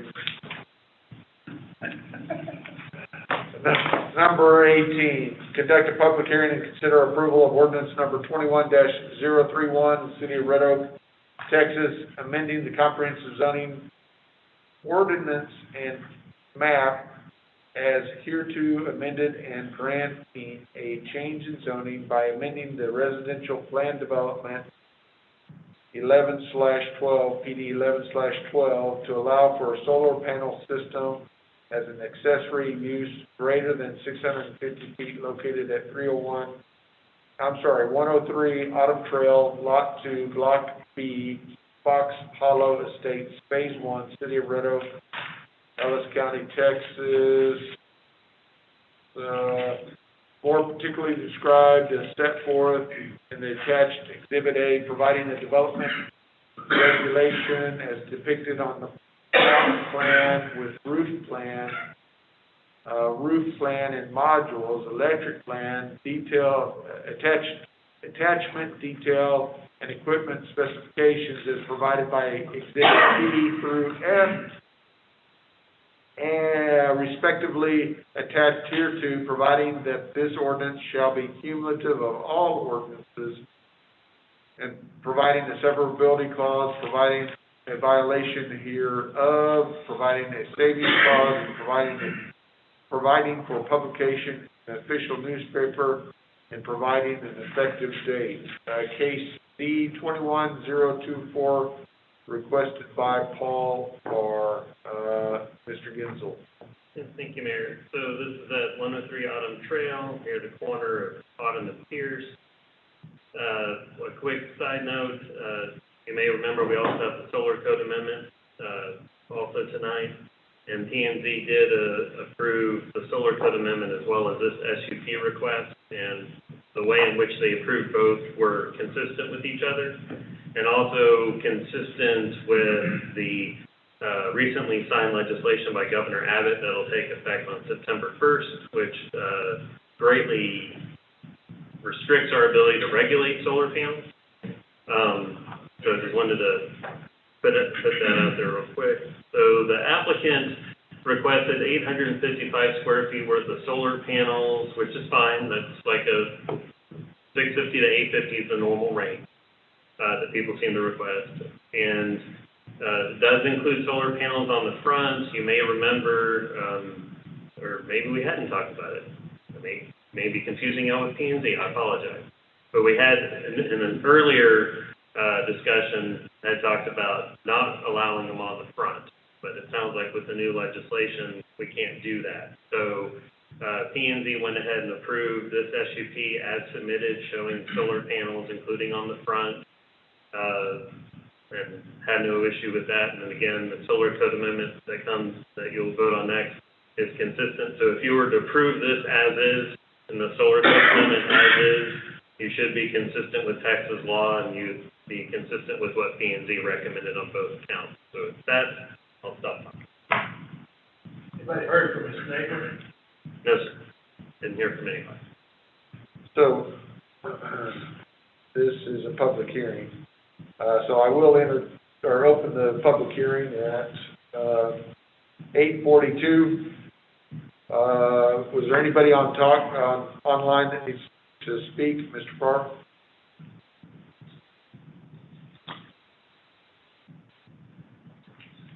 Okay. Anybody else that wants to speak?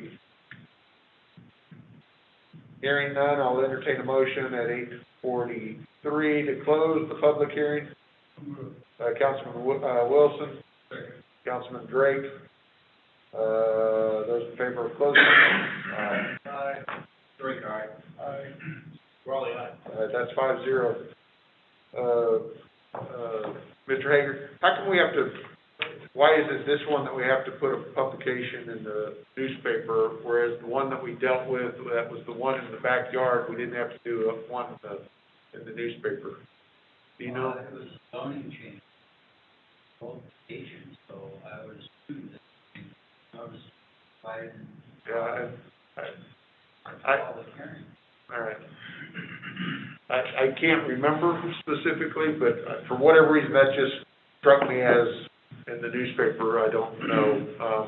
That's okay, Mr. Mayor, I can't remember that. All right. Council, is there any questions about this? You know, I think since the governor's kind of handcuffed us, kind of a no-brainer. So Bob, have you reviewed the legislation, and it is correct that we can't regulate it where it's at? Yes. Okay. On the property as a whole, or just the roof? It says that you cannot restrict the use. The use is permitted and cannot be restricted. That means it can be in the front yard. We didn't define what restricted means, but, so we can regulate it, but we can't restrict you putting it or locating where you want. Can you do that in a planned development, though, to keep people from putting them in the front yard? Did the HOA stop it? I was just gonna ask that question. Yes. HOAs They can deed restrict it, there's an exception for deed restriction.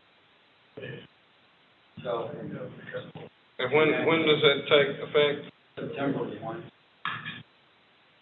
Okay, So what we might suggest in the future is that there at least be no ground mounted units in the front yard. Yeah. I mean, if the house is facing southern, since we're in the northern hemisphere, I mean, you're gonna put solar panels on south. The roof line. Yeah, I know.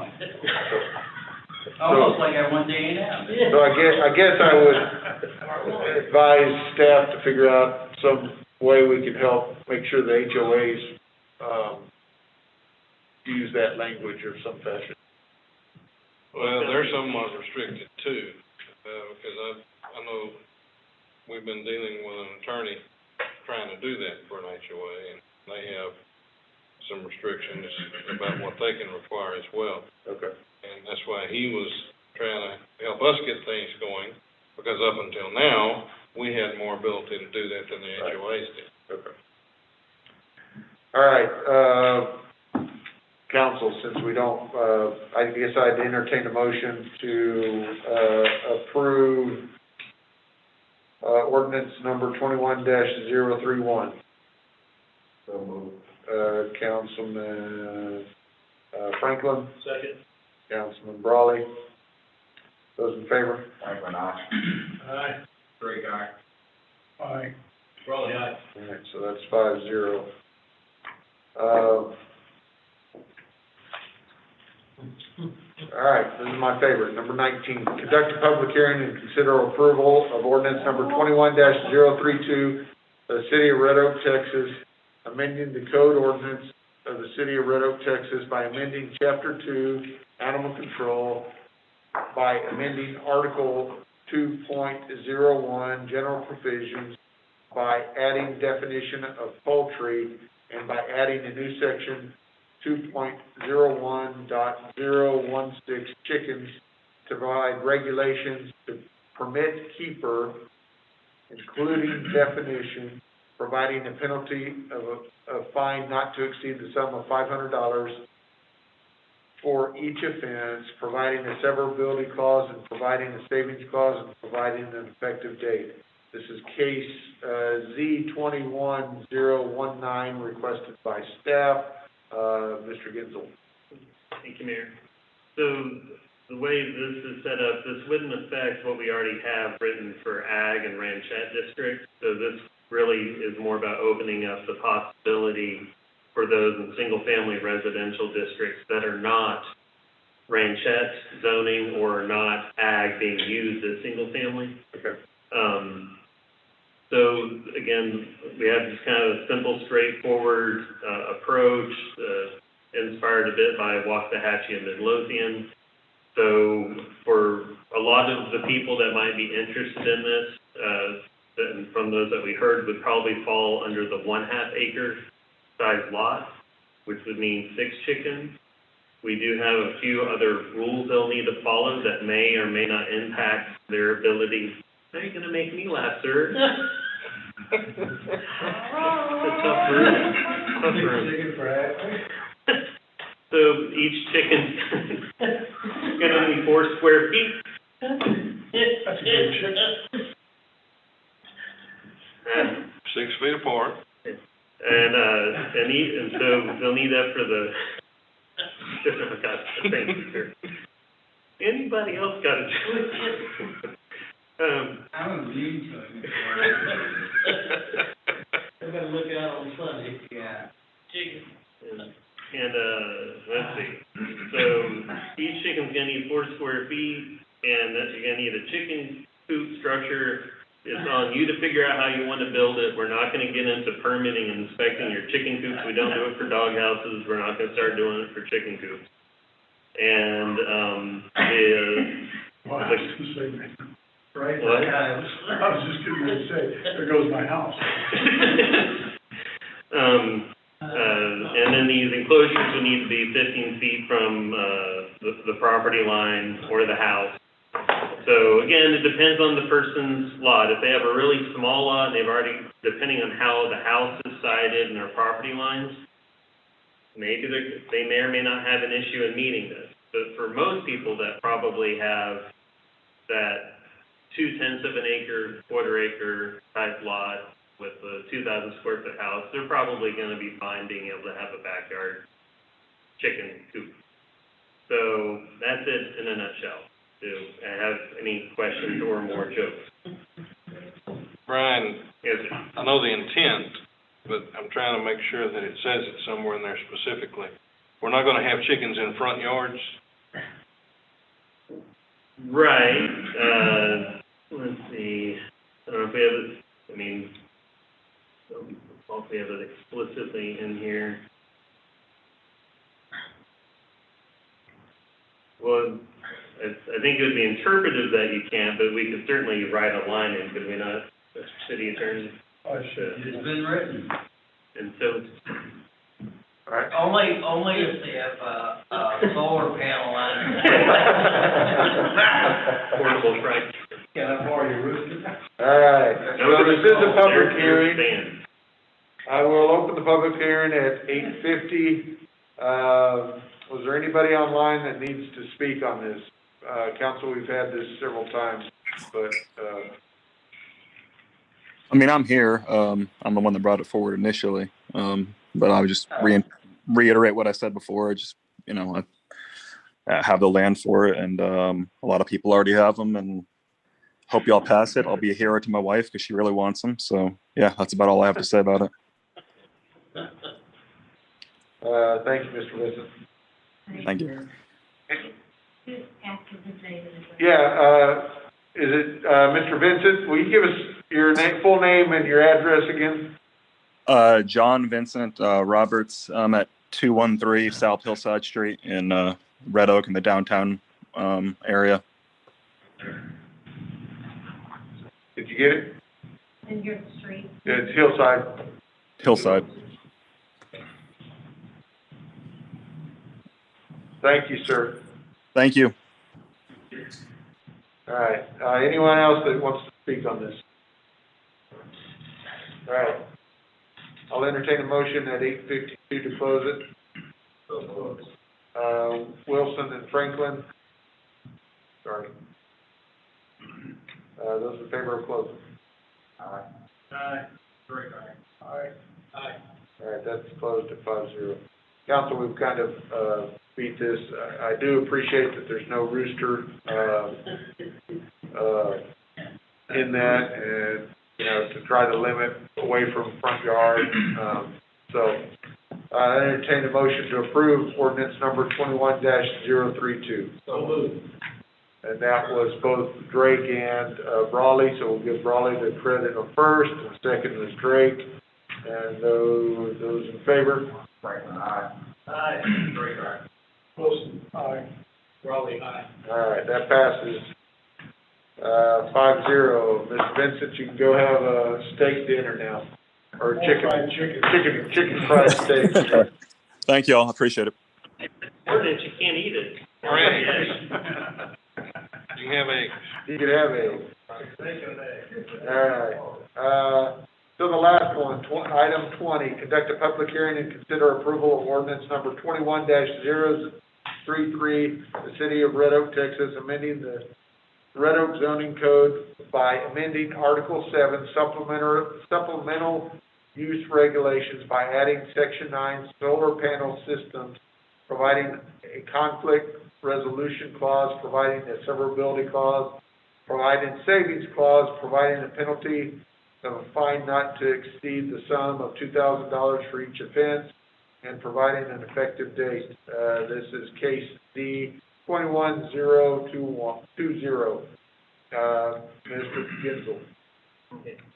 So we discussed this to some degree, and I'll let Bob correct me if I get this wrong, but it sounds like with the legislation, they really honed in on the single family, the multifamily, what they were calling small commercial areas, as things that we can't really restrict. And small commercial area, Bob, would you say they had the limit on that? Less than 20 kilowatt hours a month. So, I don't know what that means, that the definition.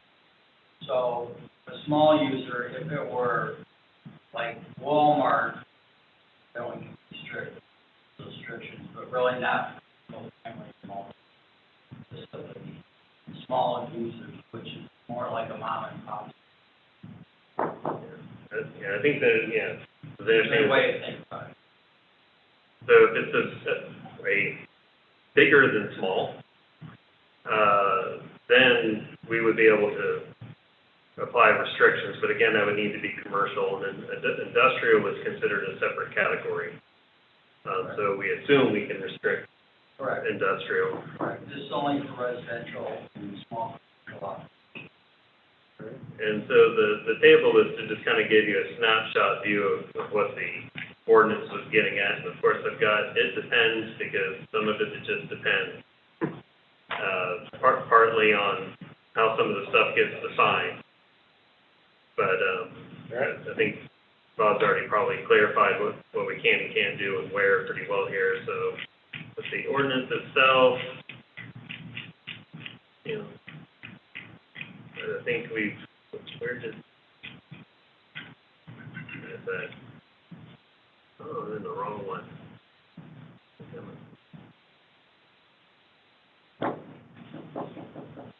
Get the box down.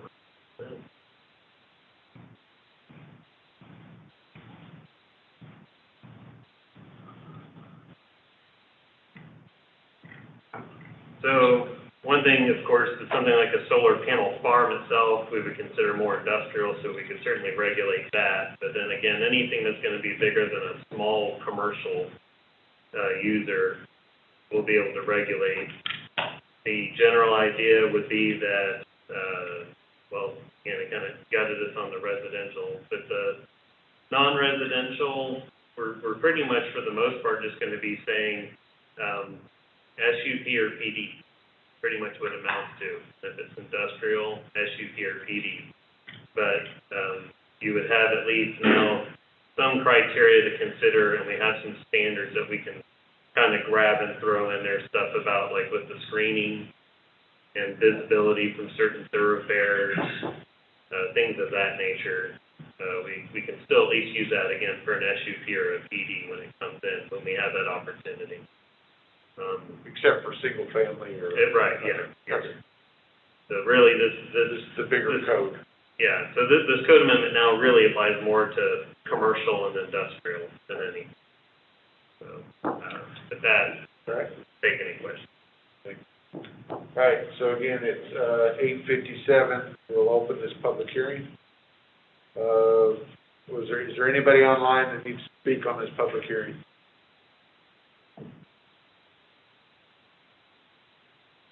All right, I'll entertain a motion at 8:58 to close this public hearing. Councilman Goodwin, second. Councilman Franklin. Those in favor? Aye. Aye. Aye. Aye. Council, is there any questions that you have? Okay, I'll entertain a motion to approve ordinance number 21-038. And before we go that, so what happens, does, just like all that paperwork that was submitted for that 1-2 above us, item 18, they still have to submit that though, they just don't have carte blanche, just start bolting them to the roof, right? Correct, We just can't prohibit them or restrict them, so we would still want that information, know where everything is, have it placed, try to make it as compatible with the neighborhood and our next door. Do we ever do? They did not interpret the word restriction. I don't know what that means. Does it mean no regulations, some regulations? That's the point. In the front yard.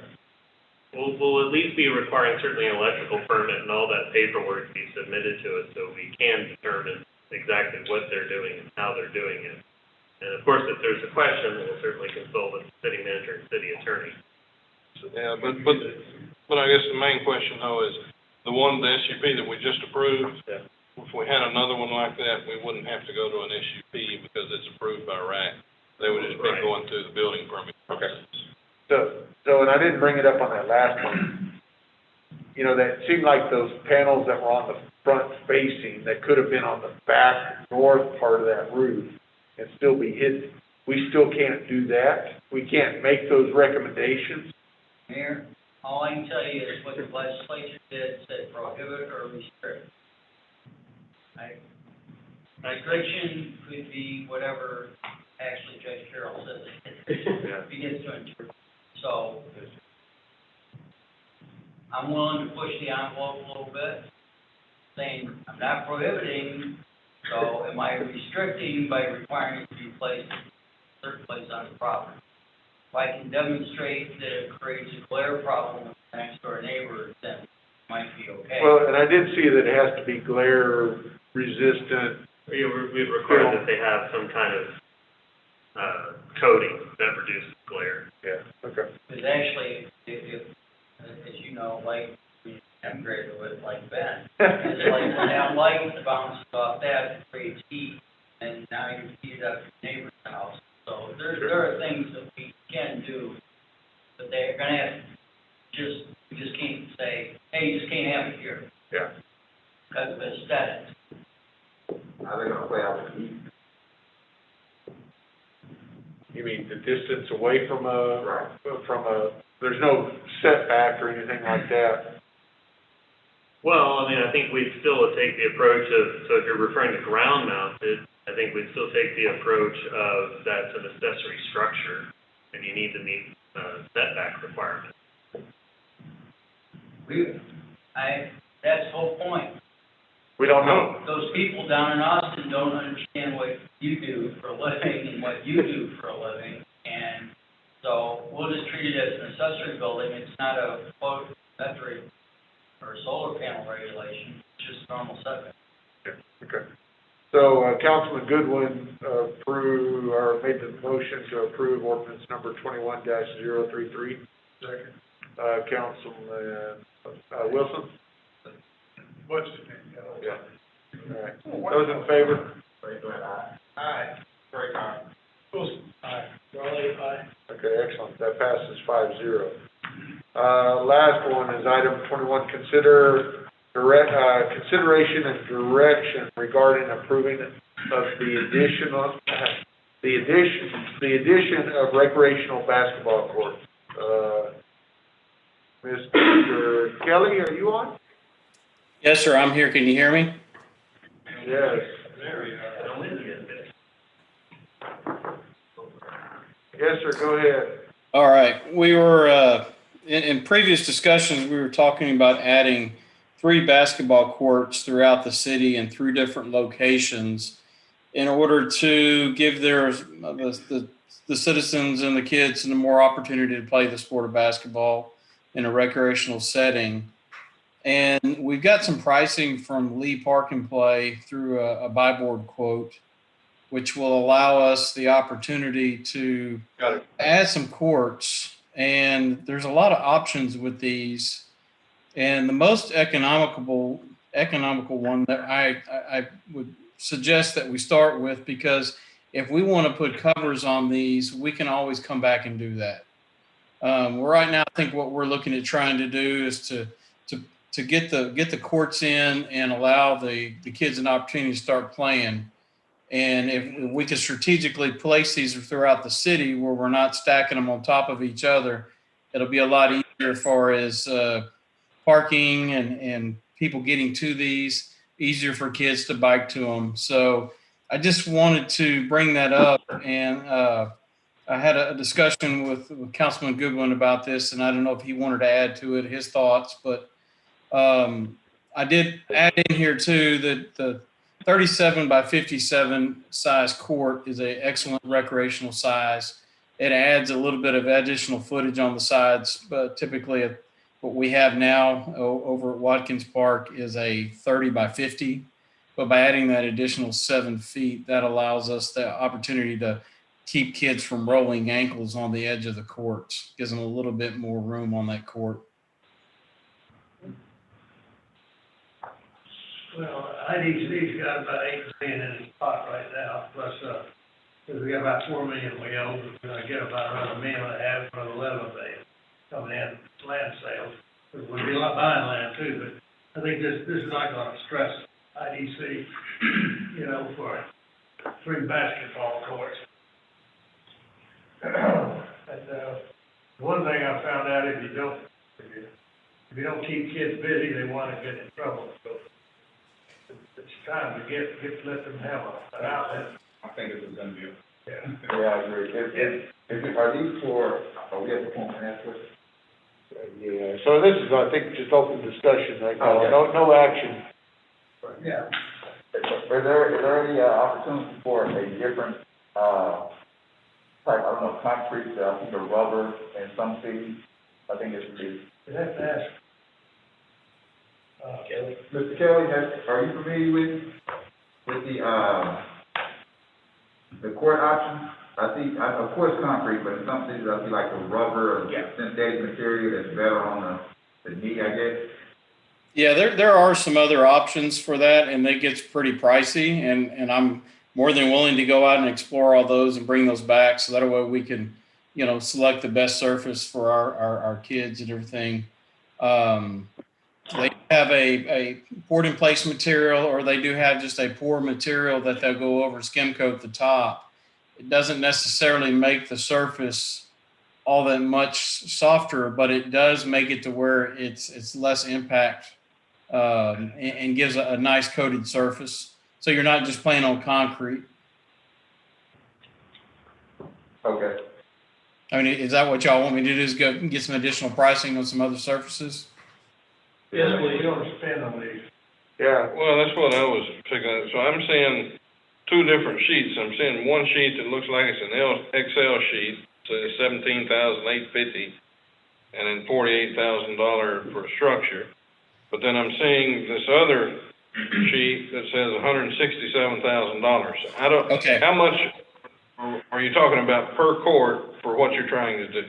Okay, Lee, on the spreadsheet, what Lee Park and Play did was provided me essentially like a cafeteria plan of a sheet of their pricing.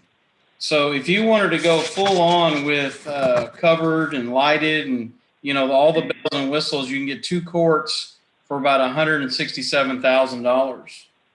And in the spreadsheet, that's showing what the cost would be for just putting in a regular court, like we would see, you know, in the other parks where we have, you know, we have the concrete surfacing and the poles and the striping. And that's how economically we can put those in. And like I said, if we wanted to come back later, you'd add about almost $50,000 just to put the covers on those things. So they get quite pricey really quick when you start adding covers and lights. What do you recommend? I recommend that we just go with the base court to start off with, so we can assure that we get those in and we can select the right place for them. And you know, in the future, if we want to advance those, we could possibly cover them and look at that as a something to do for the future. Is it possible to live with like the Dallas Mavericks for lighting, for donation, or something like this?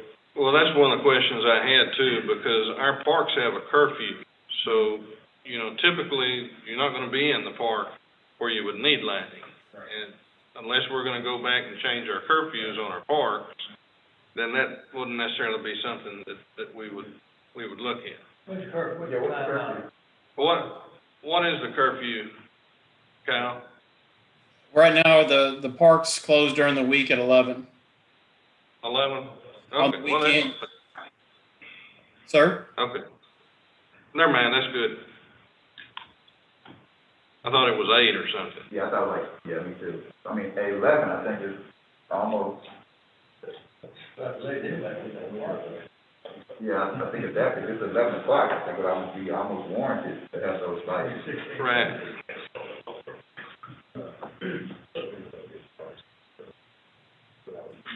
So, Mr. Kelly, I think you stated that wrong from Grandpa Goodwin. He was willing to pay $1.2 million to build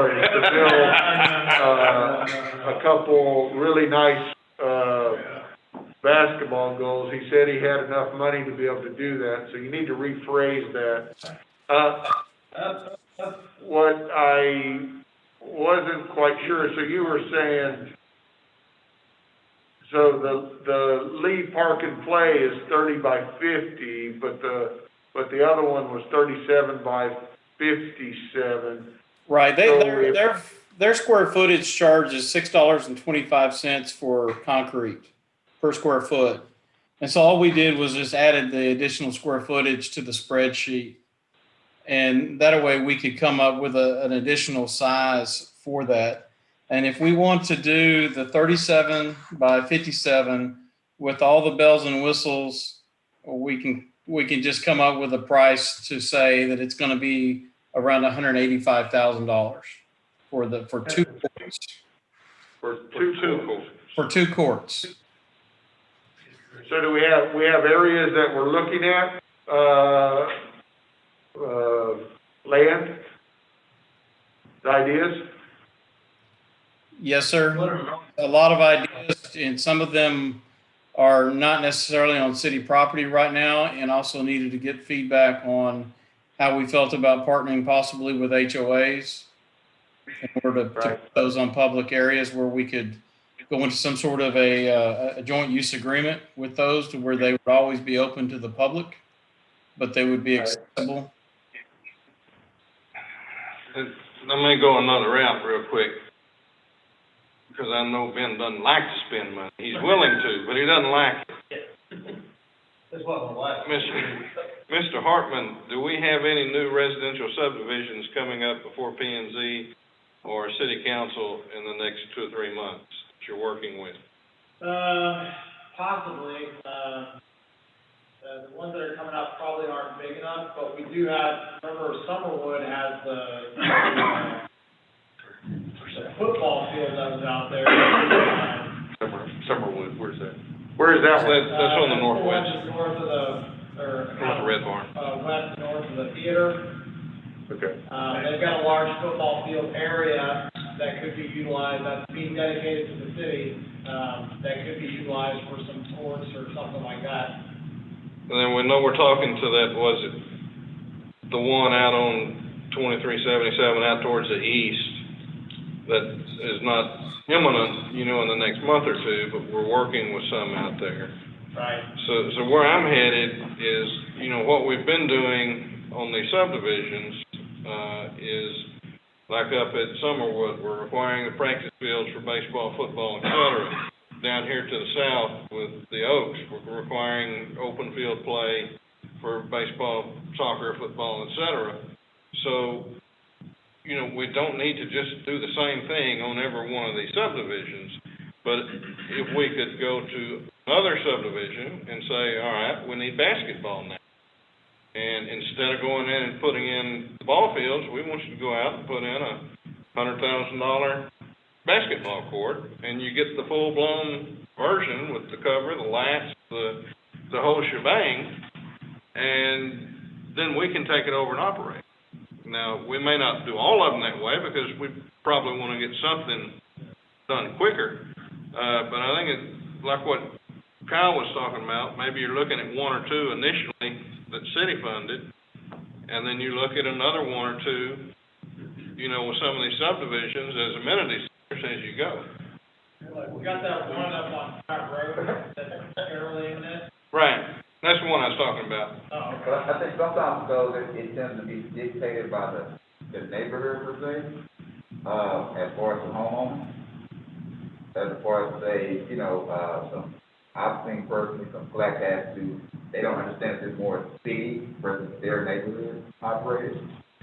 No, the ones we're doing, they're dedicating as park space. Right. So, it's not gonna be an HOA operated type thing for that subdivision. It would, like down here, they're actually putting some parking spots and so forth for people to come in and park. But not to get off topic, but I've heard a couple scenarios with the water park. Some homeowners assuming that was specific for their neighborhood and it wasn't open to others. Yes. How about one over around Hard Rock Park? You could put one right here, we get a lot of people coming to this area. Yeah. People all up in the northwest, I think. And it's not costing that much. No, but what I'm getting at is we go in and we put one or two, and then we get developers to put in one or two for us, where it doesn't cost us something. We put in three, and then have them developers put in the rest of them. Well, if we put in three, then we probably don't need them. Then we gotta figure out something else for them to put in. A workout part. There you go. That's coming down my pipeline. So, has that money already been earmarked? No, it hasn't been. No, but they discussed it. Okay. That's actually, how much we need. So the direction that you're looking for, Mr. Kelly, is what? I need to know, one, is council in support of us going out and putting in 2 basketball courts? And also, is there going to be funding available through the IDC? Well, council can't answer that for IDC, but I think IDC will be favorable towards it. I think, yeah, do three. Yeah, so I guess really the real question that I think needs to be answered is, do you want covers and lighting and, you know, the $100,000 basketball court, or do you want the ones like you're talking about without the covers and so forth? Because there's going to be a lot of money difference. If we're going to ask IDC to build something, we need to ask them for what it is that we really want instead of, yeah.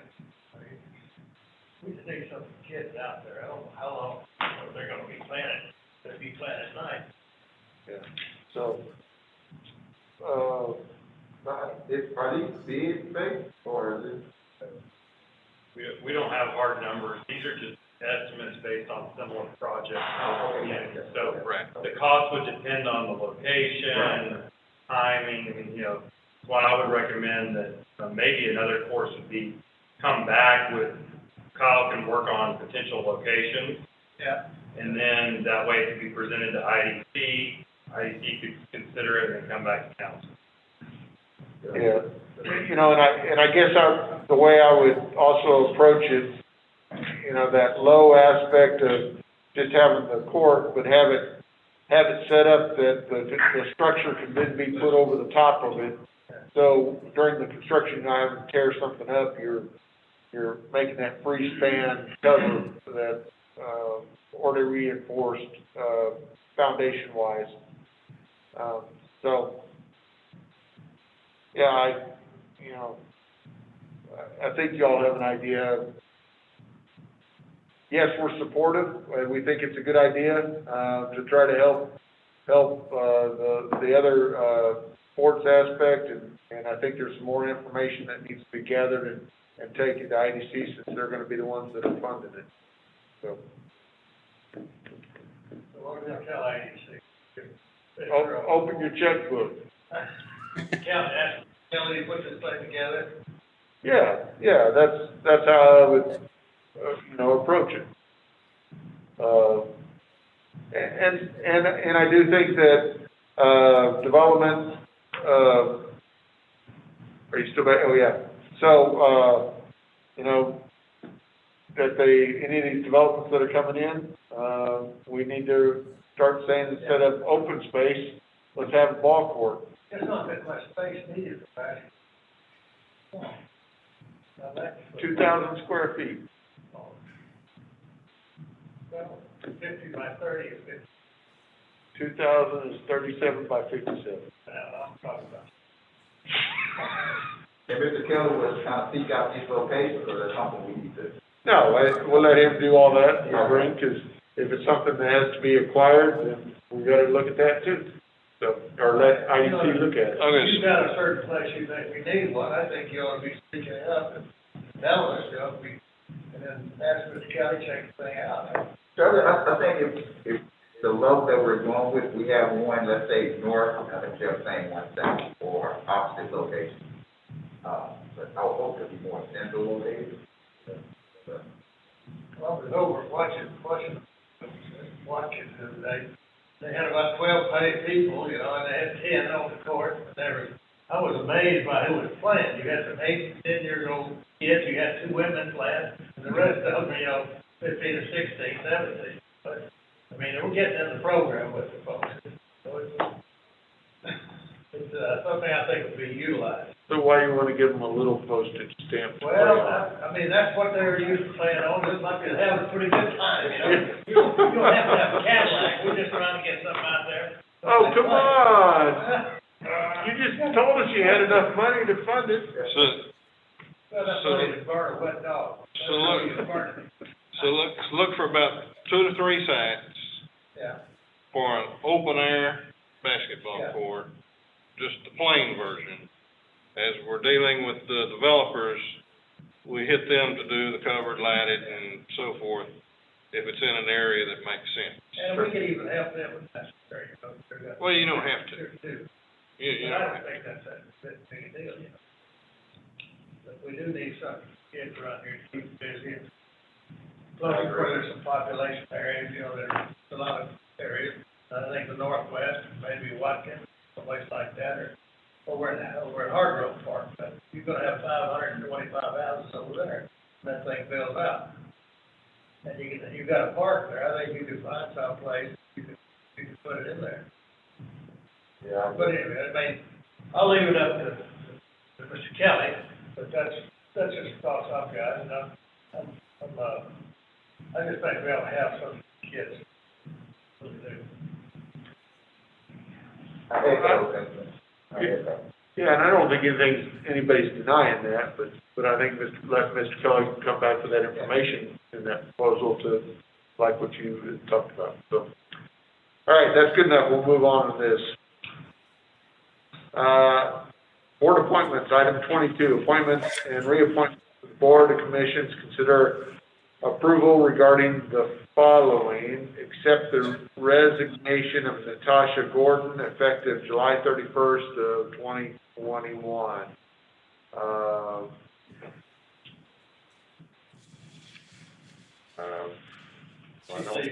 I think she's moving, so I don't know if there's any discussion that needs to happen to that, so we need to approve that resignation. I'll entertain that motion. So moved. Councilman Goodwin, second by Councilman Franklin. Those in favor? Franklin, aye. Aye. Aye. Raleigh, aye. So, and I assume, we don't have a replacement yet that's gonna be coming? Not yet. We have a library board meeting this Thursday night, and we will discuss, we do have one candidate that we're considering, and we might throw out some more names at this next meeting. Okay, sounds good. Thank you. So now is the time for departmental reports. Chief Lance. Yes, sir, Mayor, Council, thank you. Department reports, we've offered jobs to 2 individuals because of 2 vacancies that we had. They start their 2-week orientation on August 16th, next Monday. I hope to bring them back, or I will be bringing them back to the council meeting in September to introduce you all to them. Our crew's been doing a lot of in-house training, not doing a lot of external training, but we've been doing a lot of in-house training, and I wanted to give you all a COVID update. It's pretty lengthy, so bear with me if you will. In Texas, as you know, well, in Texas, in the United States, we've had the COVID, the Delta variant is certainly on the rise. And in Texas, there have been over 75,400 cases within the last 7 days. Trauma Service Area E, which for those, just as a reminder, that's made up of 18 counties in North Texas. They're currently at 16.59% of hospital capacity with COVID-19. This is equivalent to 2,300 patients that are hospitalized with COVID. This is a 4.14% increase over the last 7 days, so it's rising very rapidly. Today in Trauma Service Area E, total inpatient occupancy rate is at 90%, so there's only 10%. That's bed space. That's not just ICU. That's bed space for, heart attacks, car wrecks, any of the other medical emergencies that might come in. As of today, out of the 1,549 adult ICU beds in Trauma Service Area E, there's currently only 72 ICU beds available. So Children's Hospital in North Texas, they're over 90%, 97% at capacity. Ellis County has risen to 34.76% of hospital capacity with COVID This is an increase of 8% in the last 7 days. And as of today, Ellis County Hospitals, there's only 5 available inpatient beds. They currently have 65 confirmed COVID inpatients. There's only 1 ICU bed available. There are 14 adults in COVID, COVID units. I'm sorry, adult patients, 14 adult patients in the COVID units.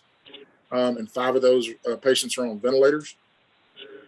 Ellis County, we're currently at 24,381 cumulative COVID cases. We've increased to 327 deaths, and we have 595 active cases. There's numerous hospitals across the state that are at or above capacity. I know on a call last Friday, Baylor Waxahachie, they were at 122% capacity. Listening to the North Texas Trauma Advisory Council calls, the state has cut off the staffing for these hospitals, the requested staffing. And I know as of last week, they had received over 933 hospital staff positions that the state has denied. I do know as of this afternoon, Governor Perry has asked for nurses and physicians from other states to come in and help Texas during this COVID surge. So we shall see how that turns out. They're beginning to see EMS agencies having staffing shortages. Vaccinations are still, down. I know in the U.S. we're at 58% of fully vaccinated people. In Texas, we're at 53%. Ellis County, we're at 45%. The COG has partnered with a company. North Texas Council of Governments is partnered with a company that builds algorithms on medical modeling. And they've been within about 5% accuracy of the total confirmed cases. And as of on the Friday's report, we're projected to see a 3.5% increase in daily cases just in Ellis County, which 3.5% doesn't sound like much between now and Thursday, but that equates to 840 cases in the next 3 days. So you can quickly see how fast this goes up. There's been a lot of talk and discussion on the COVID variants and how does the current COVID vaccine protect against the variants. Was there a question? Sorry. No. No, we're good. Listening to the conference call a few weeks ago from doctors from around the world, Moderna and Pfizer, they're still 95% protecting against the variants. The Johnson & Johnson is only 60 to 70%, which if you remember when Johnson & Johnson first came out, it was only around the 74, 75% effective to begin with. So the vaccines do work. There's been a lot of discussion on booster shots. I know Moderna, and I'll speak to it in a minute. I know Johnson & Johnson is particularly talking about the people that receive their vaccine may need a booster shot here in the next few months. More hopefully will come on that. Obviously, the Delta variant is the one that's being talked about most right now. It's spreading twice as easily from person to person compared to the earlier strains. I know the Delta variant, as of May, was less than 1% of the cases. In July, it's made up over 80% of the cases, and as of today, it's over 93% of the cases are that Delta variant. New data is showing that people infected with the Delta have a higher viral loads, which what this means is there's more virus in their body than with the previous variant, so it's more easily spread to others. Unvaccinated individuals account for virtually all hospitalizations and death in the U.S. I know speaking with our medical control doctor that works at Baylor Waxahachie, I spoke to him this afternoon. He's an ER doc down there. In the last month, he's only seen 1 patient in the hospital for COVID that was vaccinated, and all of the remainder have been unvaccinated people. Some people have asked what has changed in the last 2 months to when it was said that vaccinated people didn't need to wear a mask. Obviously, like we just spoke about, the Delta variant is growing so quickly. While the vaccine doesn't prevent you from getting the virus, it does protect you from the severe symptoms and the hospitalizations. I personally know 2 individuals that are vaccinated, and they recently got the COVID virus. However, their symptoms were very mild, and both of these their symptoms subsided in less than 24 to 36 hours. Some data out of Israel is showing that there's as little as 13% of the vaccinated people with breakthrough infections with spreading the virus. with 80% not spreading at all. So that's where, it goes to show there will be some breakthrough cases. I'm not here to debate politics or preach to anyone about the vaccine. I do encourage each and every one listening or it's on this call. I encourage you to get vaccinated, conduct valid medical research, not from social media, please, and make an educated decision. There have been many questions recently. Why should I get vaccinated when some of them that are vaccinated are contracting COVID? I look at this and I compare it to, something that I can relate to. I've been in the fire service long enough to see people in motor vehicle accidents with the seatbelt on and still get injured or killed. Seatbelts don't guarantee that you won't be injured or you won't be killed if you're in a motor vehicle accident, but they have been proven to reduce severity of injury and or death. It's no different than a ballistic vest for a police officer. It doesn't guarantee that they're not going to get killed from a gunshot, but it does prevent it. It's no different than the bunker gear that we wear into structure fires, the motorcycle helmet that the motorcyclist wears. I mean, the list goes on and on. It's an insurance policy. It's not guaranteed that you're not going to get it, but it is going to reduce your chances of getting it. And if you do get it, it's going to reduce your chances of the severity and the potential hospitalization. Today, the University of Texas come out with some COVID-19 modeling. They're projecting this to be the biggest surge in ICU patients to date. The current data is showing that we will break previous records before the end of the month. I know there's some hospitals in Texas that are already out of space and they're setting up tents in parking lot to put COVID patients in it. It's almost to the point of we're a third world country. When you start thinking about things of that nature, we're having to set up tents in parking lots to make this happen. The Moderna vaccine, they're advising people who receive the 2 doses of COVID vaccine will potentially need a third dose before winter as a booster shot. I don't have the timelines on when this will be available yet. I will certainly be one of the first in lines to get that. They're also working on a booster shot for COVID-19 as well as a flu and a respiratory or RSV vaccine as well. That would be potential to get one shot for flu vaccine COVID and for RSV because that's been on the rise, especially here in Texas since about March. I know there's been several questions on the Lambda variant and how it is in the U.S. It is new. It's been around in Peru since around November or December of last year. Medical professionals that I've talked to and the research and the documentation that they're receiving, they're saying it's currently much less of a concern in the U.S. Than the Delta variant. There's only around 1,000 cases, so it's still new. Is there a potential for it to be worse? Yes, but right now the data is showing that the current COVID vaccine is going to protect against that. But they are also advising if we don't get more people vaccinated, we will eventually see a variant that the COVID vaccine will not touch because it will mutate enough times and then we're going to be back to ground zero where none of us are vaccinated. And we're going to be in the same position we were in 18 months ago.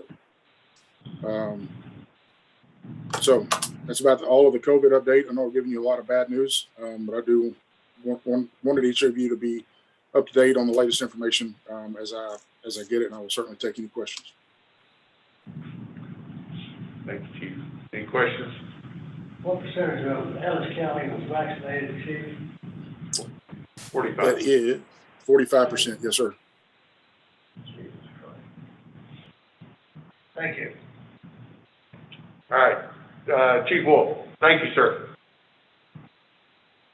Mayor, Council, just a few updates. Our 3 recruits that we have in the academy took the academy final exam last Friday. All 3 passed.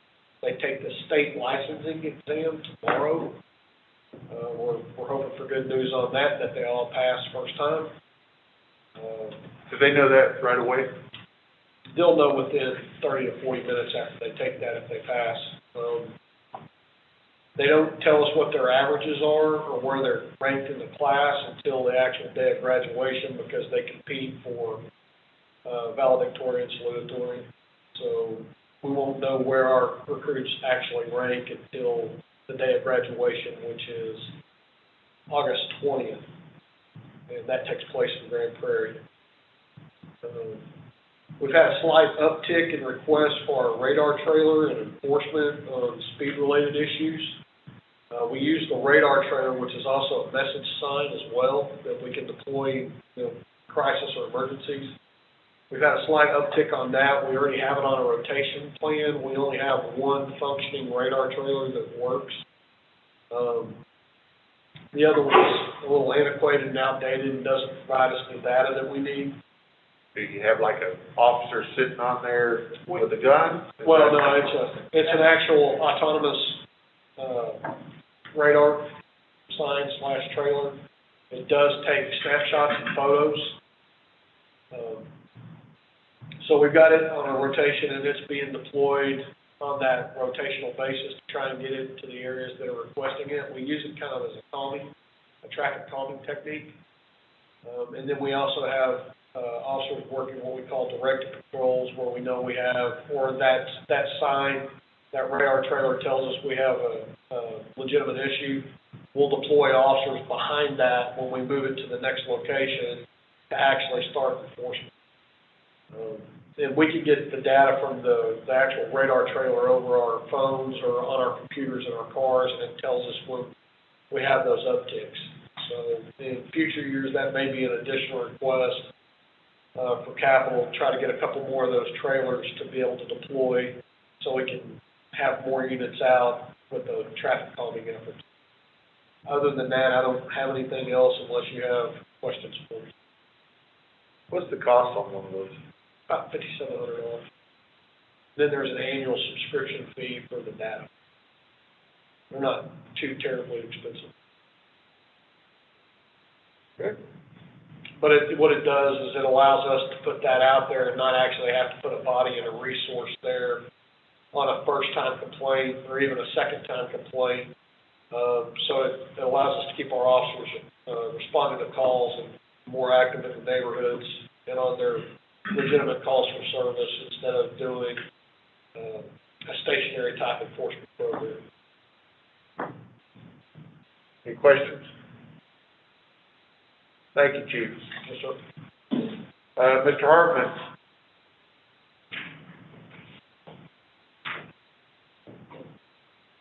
Good evening, Mayor and Council. Our department's always bringing you guys the latest and the greatest and the newest things that are going on. I just want to give you a quick update on some of the things that we've done over the past couple of years and kind of where they're progressing to in terms of subdivision development. Currently, we have almost 1,200 lots in various stages of post-zoning, whether they're under construction or under engineering design or under engineering review. We've got almost 1,200 lots. A lot of those are going to be coming up, about half of them are going to be ready for new home construction by the end of the year. So we've kind of fallen off this first part of the year in our permit numbers because we don't have any lots available. So I'm estimating we'll have about 550 lots ready to build on by end of year. And probably by the end of next year, another 500 ready to be built on. And it seems the developers that we're working with right now they're selling them out as soon as they're ready to go. They're selling them out and they're pre-selling them, so they're going vertical pretty quick, which is good because that goes to help supporting our commercial ventures of new commercial businesses that we're trying to get in. So if you guys have any questions about any developments that are going on right now, feel free to ask. We've got the Legacy Square development, the infrastructure is going in. I know everyone's excited about that. And it's also servicing a subdivision as well as the multifamily there. And hopefully, I don't know what the status is with the rest of the development, but hopefully they're coming soon as well. Where's that been?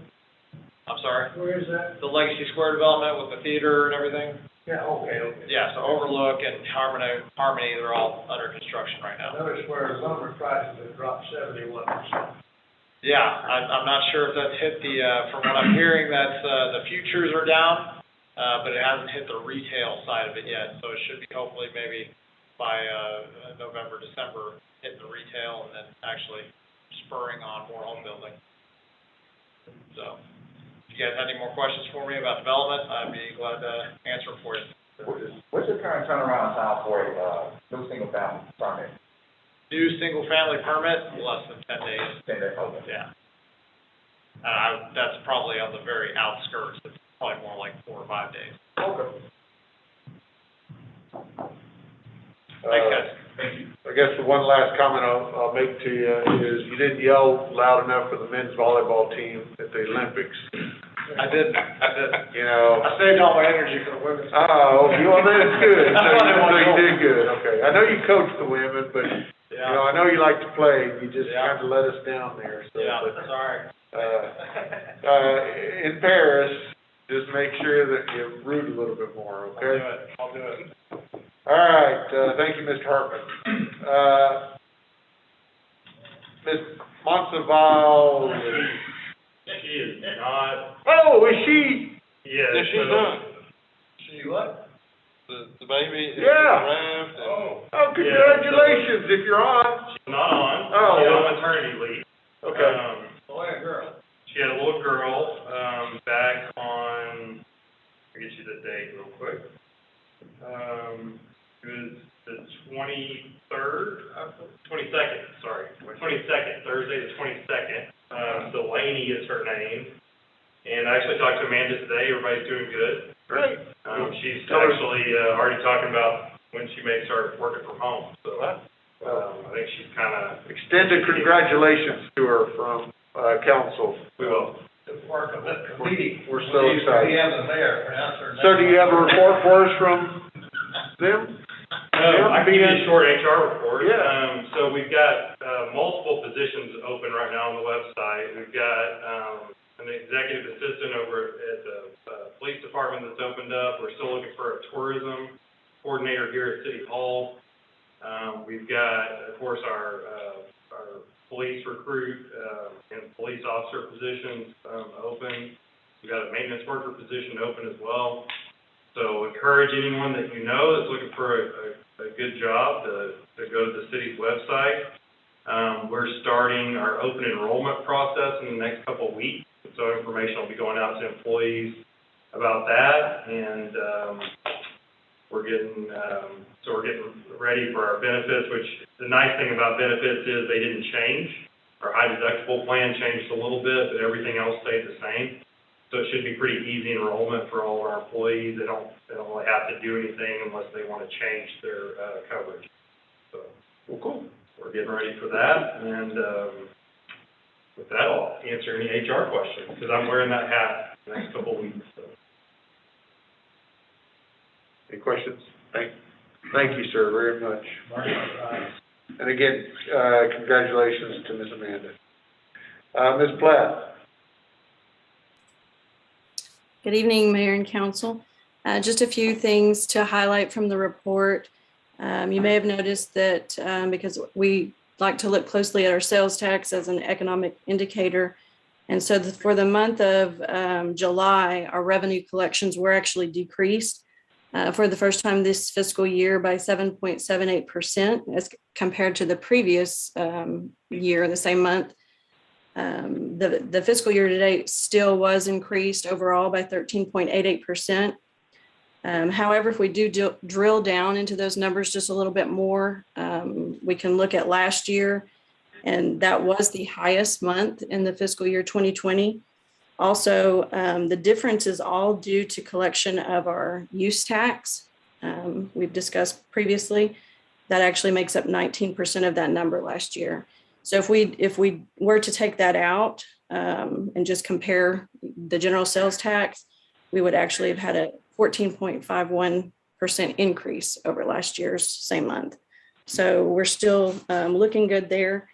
Also, the other budget to actual revenues and expenses are looking on schedule. The few that look a little behind are those that are collected in arrears, such as sales tax or water and sewer revenues. Also, as Jorge brought out from Hilltop and is included in your packet, I wanted to highlight again the accomplishment of the city's bond rating increase, going from a AA negative to a AA. And so those comments are included in that packet that you had from Hilltop tonight, if you wanted to review those. And Jorge did bring out a couple of those as well in his presentation. Of course, a few of those were the rapidly growing tax base, as well as increase in available fund balance. That, of course, going through our budget recently, that's something that we've talked about extensively.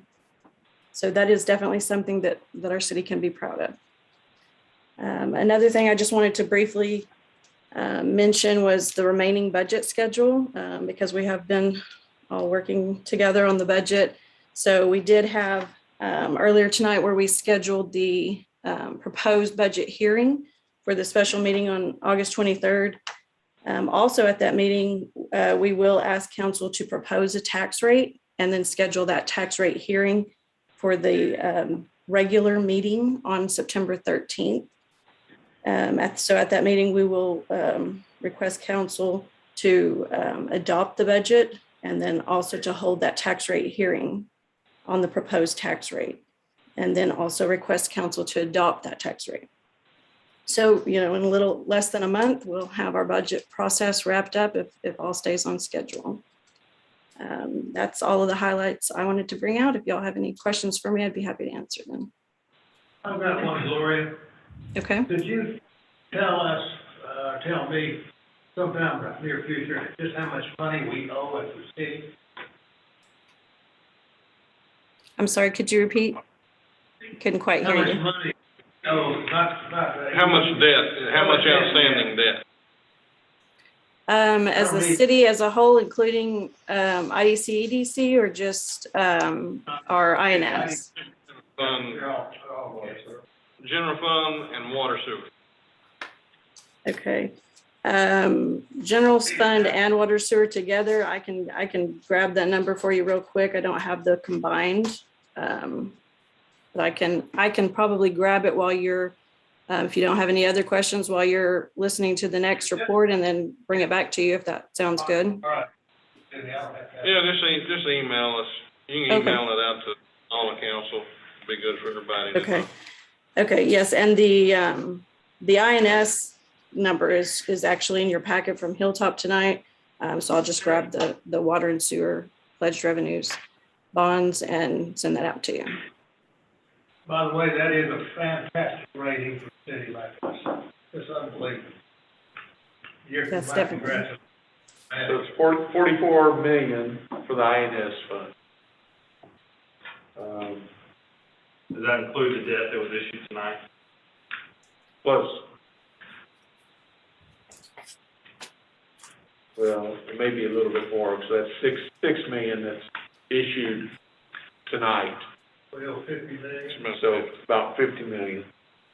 Okay? Correct. And thank you, Mr. Platt, and just if you'll allow it out, that'd be great. Definitely. Thank you. You bet. Thanks for those highlights. Mr. Benford, we see you online.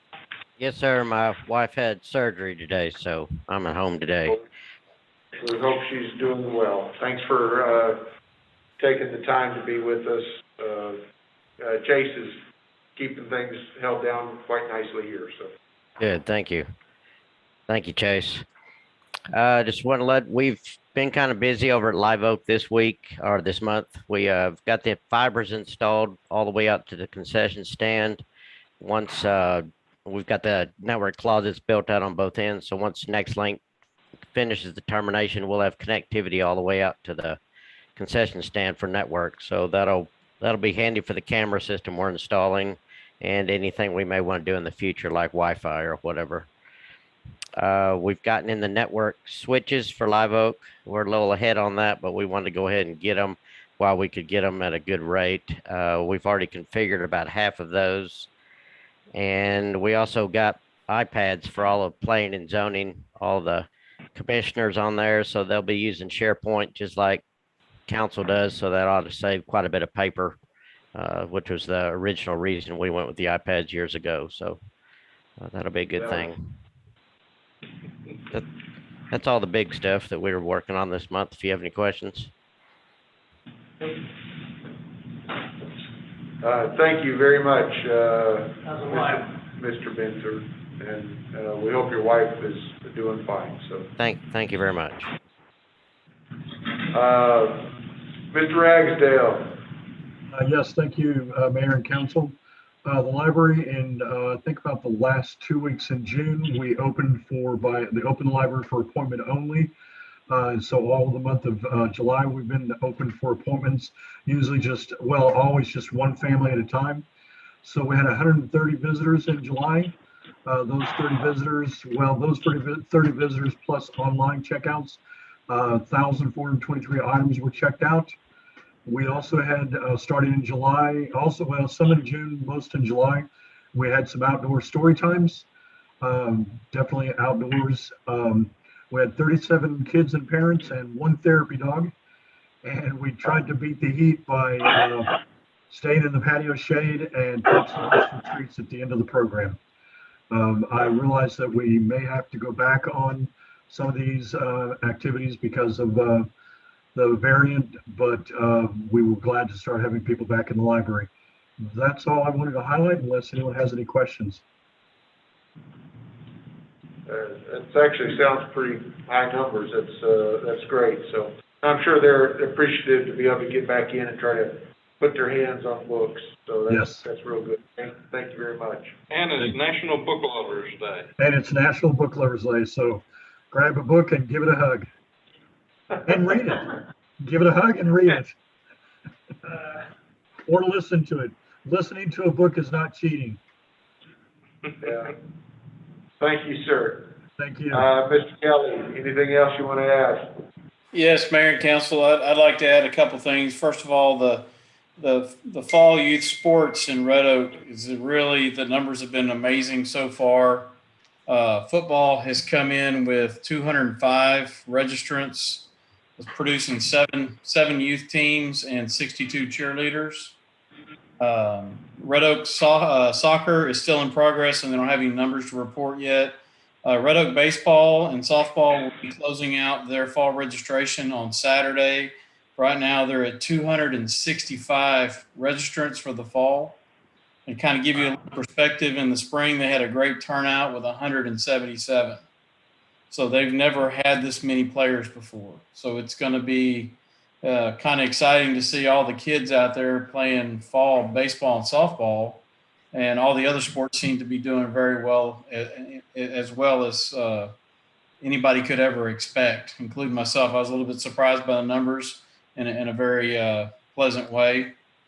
And then also wanted to thank my guys, and Danny and the guys have been doing an excellent job keeping up with all the mowing and everything this summer.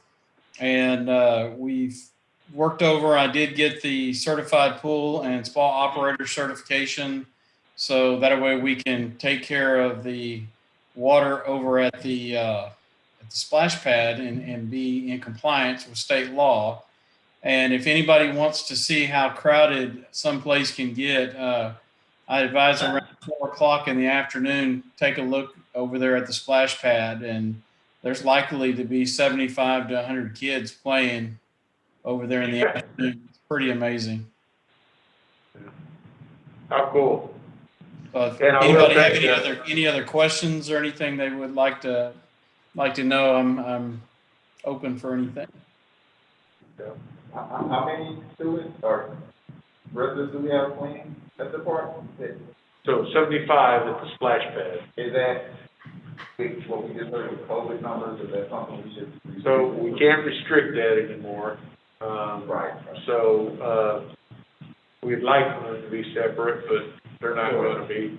Yeah. So of course you add enough chlorine and bleach to kill that, right? Yes, sir. We keep the water what they call balanced. We have somebody go over, and typically Danny will take care of this. He'll go over, since he's very well versed in what to do. He'll check and make sure that the water has the balance. And the system that we use, it's a double system, so it's got a automatic chlorinator and automatic acidifier, so we don't have to worry too much. But we manually check every day, just in case. A couple hours before we open up, in case there's an issue, we can solve that right away. Good. I will compliment you on the way the football field's looking. That grass, that is just a humdinger of a field right now. It looks pretty good. Get grass, that's cushy. We can say thank you to Danny Weimer because he's been doing a lot of work out there. So him and the other, I mean, all the guys have, but particularly Danny, he's taken that field under his wings and is going to make it the best field in all of Ellis County. Yeah, we're excited the way it looks. Thank you. It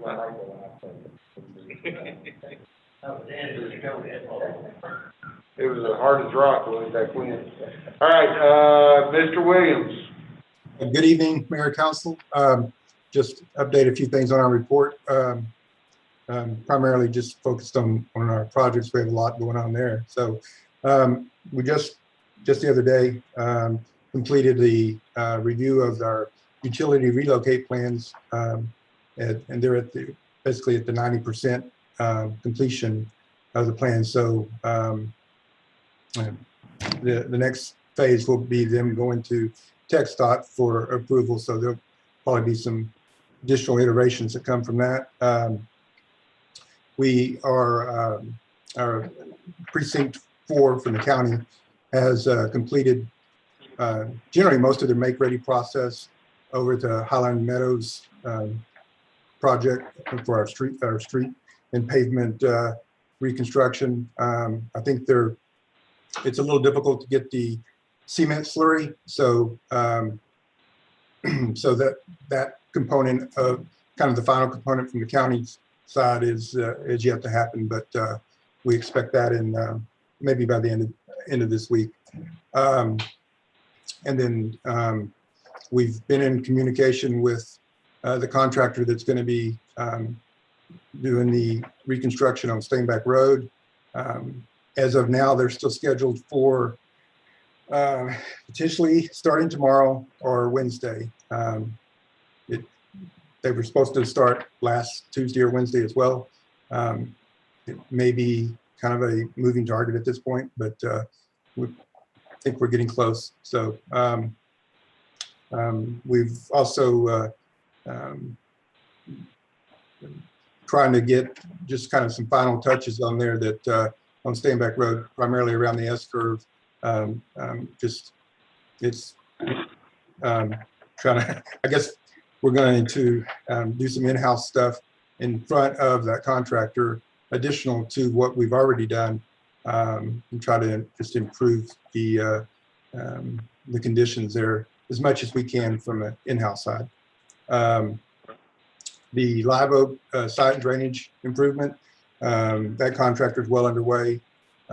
They've done a great deal of the rough grading at this point. And see Austin Boulevard, although that's Mr. Hartman's kind of overseeing that project. We have the construction inspection side of it. Latest report on that is they have roughly about 1,000 feet of water line installed at this point. And finally, I guess our pavement condition assessment is gone through some iterations of questions and answers.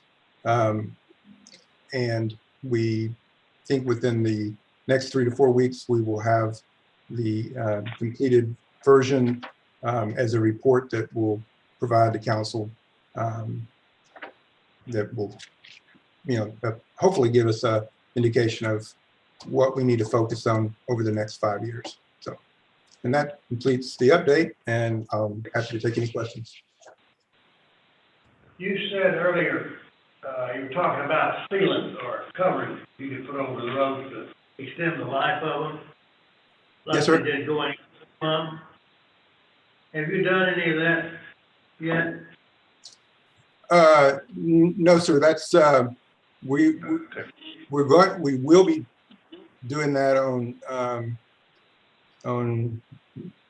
one street, and then we're as part of as soon as the county gets done, that's going to be one street was in condition where it doesn't need to be reconstructed, and a micro surfacing technique would prolong the life of that and provide it, increase its it will look just like the new pavement when they're done. And then we have plans for multiple other areas where the asphalt where the pavement's, I'll say 85, 90% of it's in good shape. You know, basically like Bachelor Road, for example, you know, most of that road's in good shape, but you have some isolated areas where there's been some failures in the base. So our plan is to go in and scab those areas out, whatever size they are. You know, something. I'd like to see it. I'm sorry? Could when you get one finished or about to do it, give me a holler. I'd like to see it, see what it looks like. Yes, sir. We'll do it for sure. Appreciate it. Thank you. Thank you, Mr. Williams. All right, the time is 10 p.m. We will go into executive session pursuant to Texas Government Code 551-071, 551.087, 551.072. And that time is 10 p.m. and we're having a potty break. Chase, that'll be all of council, Bob, Jonathan, and I, James Parker, Lee. I think I said, didn't I? Hey, Todd, maybe, but I don't wear Lebanese tennis either. Well, at least they have socks on.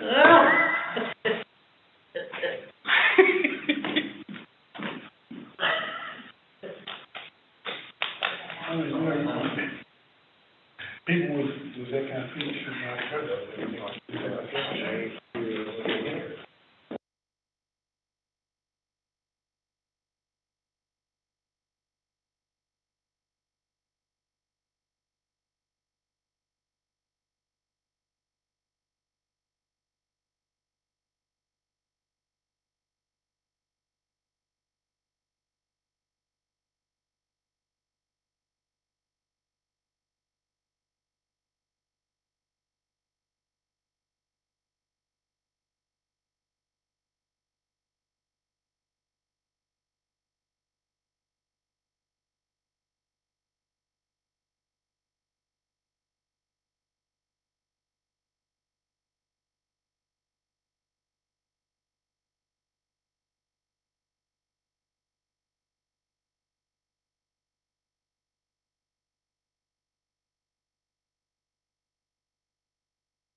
Good?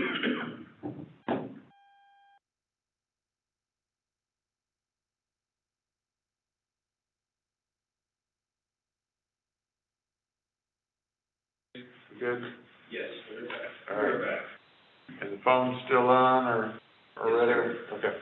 All right, the time is, 11:07, and we will reconvene back into regular session. Is there any action items that need to be taken? No, there. Thank you. I'll entertain a motion at 11:08 to adjourn. Let's go home. Okay, we got that from Goodwin and Wilson, and those in favor of going home at 11:08? Aye.